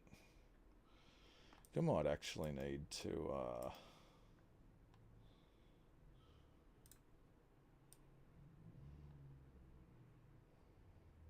I don't know if I like...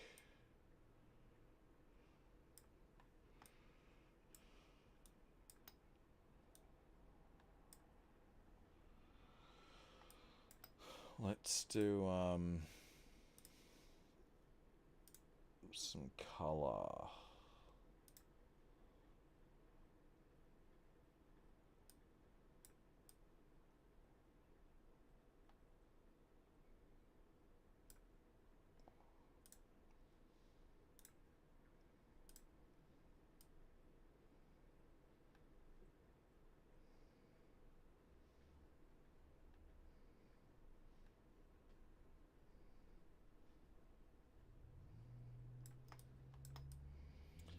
I don't know.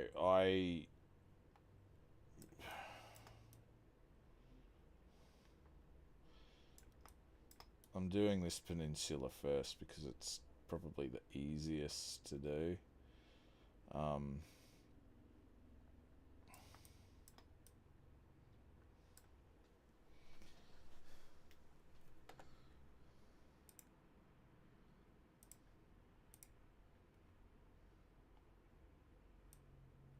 Oh shit. Okay, that's the eraser. I see. I see now.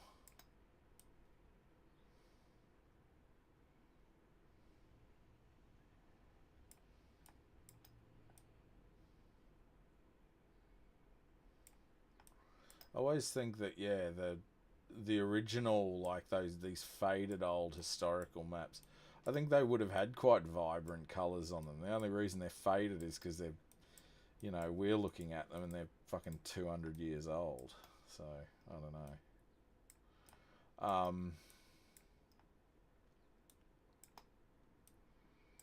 Also haven't got. So I think we're gonna. What's this even looking like? I don't. Oh yeah, it's getting there. It's getting there.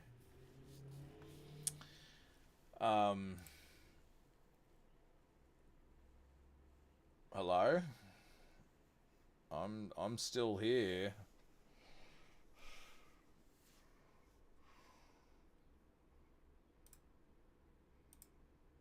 I'm still here, boo.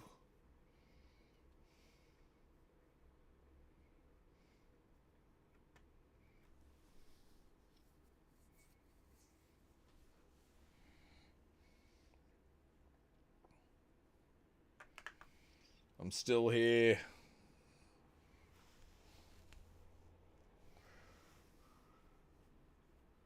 Or have I locked up?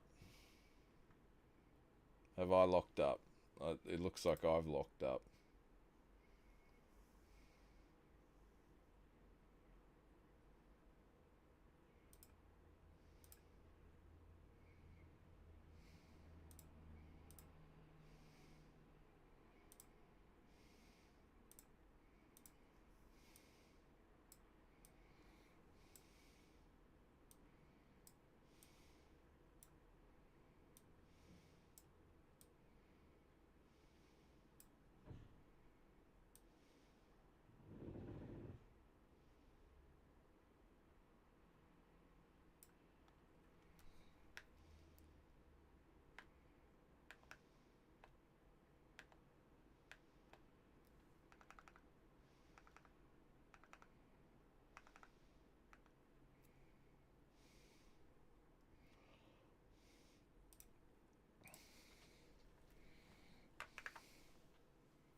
I think I've dropped out. Oh.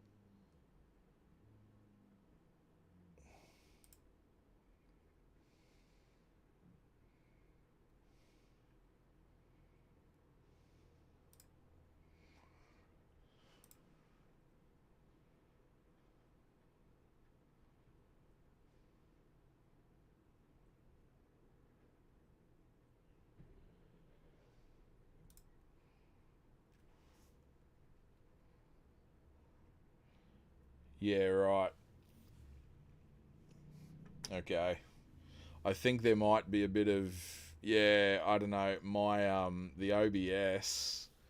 I don't know if you can still see the movement on OBS or not. I think I'm chugging a little bit.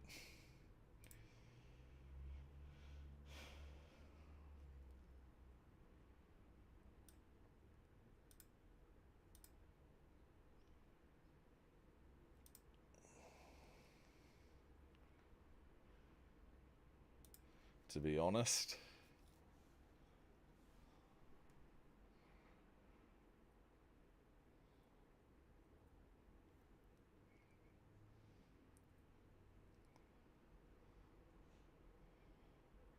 I don't even know what's going on with the live stream, but if you can hear me, yeah, real hitchy. Yeah, I think I don't know if Wonder Draft's going to be viable for streaming.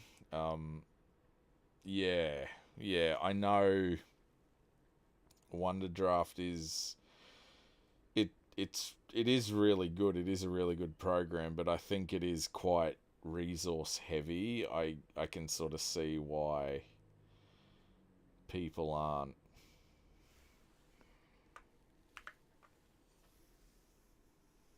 see, as far as I can tell, my OBS is frozen. So I don't know. Ooh, or maybe it's not frozen, but it's very fucking laggy. Maybe we'll save the 1D drafts.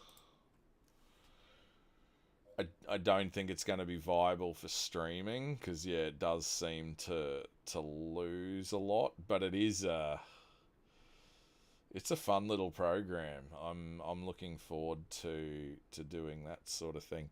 I think the more symbols that go onto the canvas, it seems to chug with a lot of symbols, like all the mountains and stuff. So I don't know. Maybe mapping by hand is the way to go. Why don't we do... Yeah, as you've drawn it, struggled more. Yeah, exactly.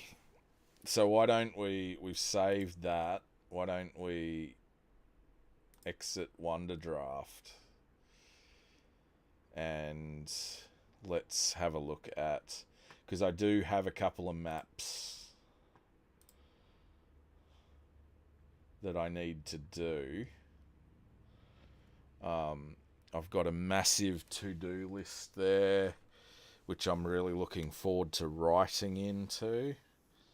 I've already got it all written out, but I've also got other things that I can put on top of it, and it'll be nice just to have it all in the one place online for people to actually fucking see, and then I can start, like, again, like, as opposed to having it spread out over all these notebooks, like, the fact that it can be out there and in the one place is really good, and in a format, this World Anvil seems really good for that sort of thing.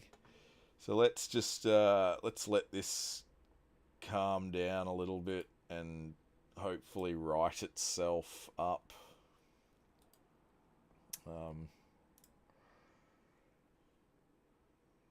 Gonna close down a few things and hopefully just chill out. Yeah. I mean, it's still telling me I've only dropped 2,500 frames, which isn't... it's considering I've been going for almost 4 hours. But hopefully things calm down a little bit in the time being. So I've got everything, at least World Anvil's playing nice. We got to-do list, and then everything. 3 borderlands, 5 seas, oceans. Yeah, cool. Okay, so I've got everything off the map, the original map. I've got everything from the old map. Got everything from the new map, everything from the old map, a couple of extra bits and pieces, and then the original to-do list. So that's nice. And then we'll, in the meantime, geez, look at how choppy this is. It'll be interesting. I do actually want to go back and watch some of the stream. I need to watch the stream to see if what happened with the fire alarm the other day as well.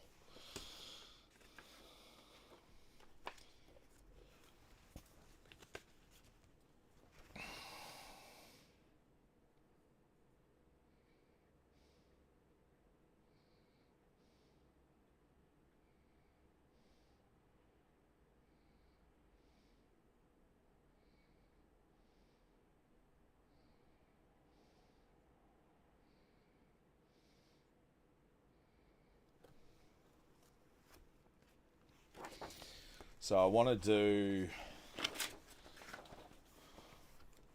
Hello. Hello.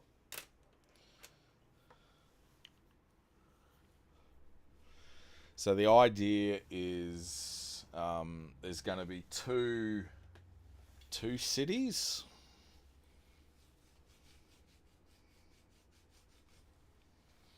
I'm actually just going to see if...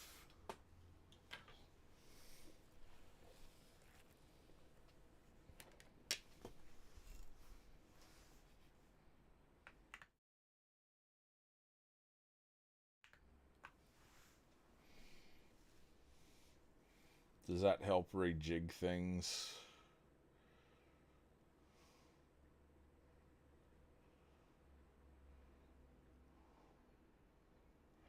Oh, you're right, man. There's no stress on this end.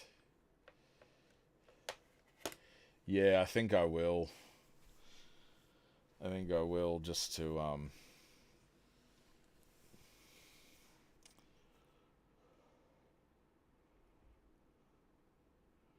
So I didn't like...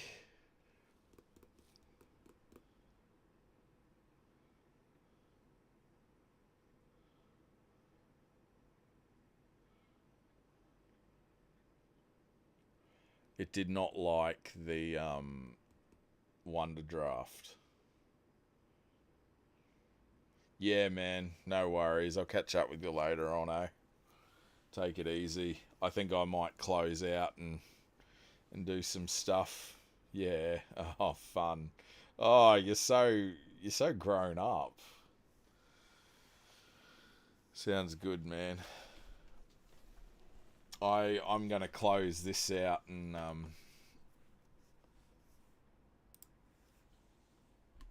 go, because yeah, it's all over the shop, isn't it?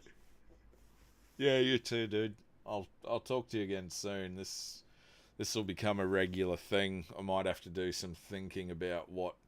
I was hoping I could just map on Wonder Draft, but I might end up just mapping by hand and then doing it by Wonder Draft later on.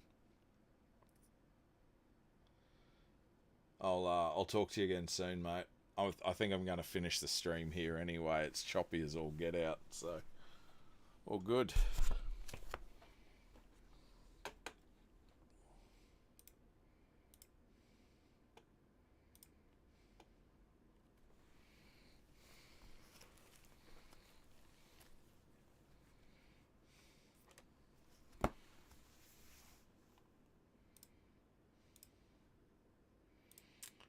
It's all good. I'll talk to you soon, mate.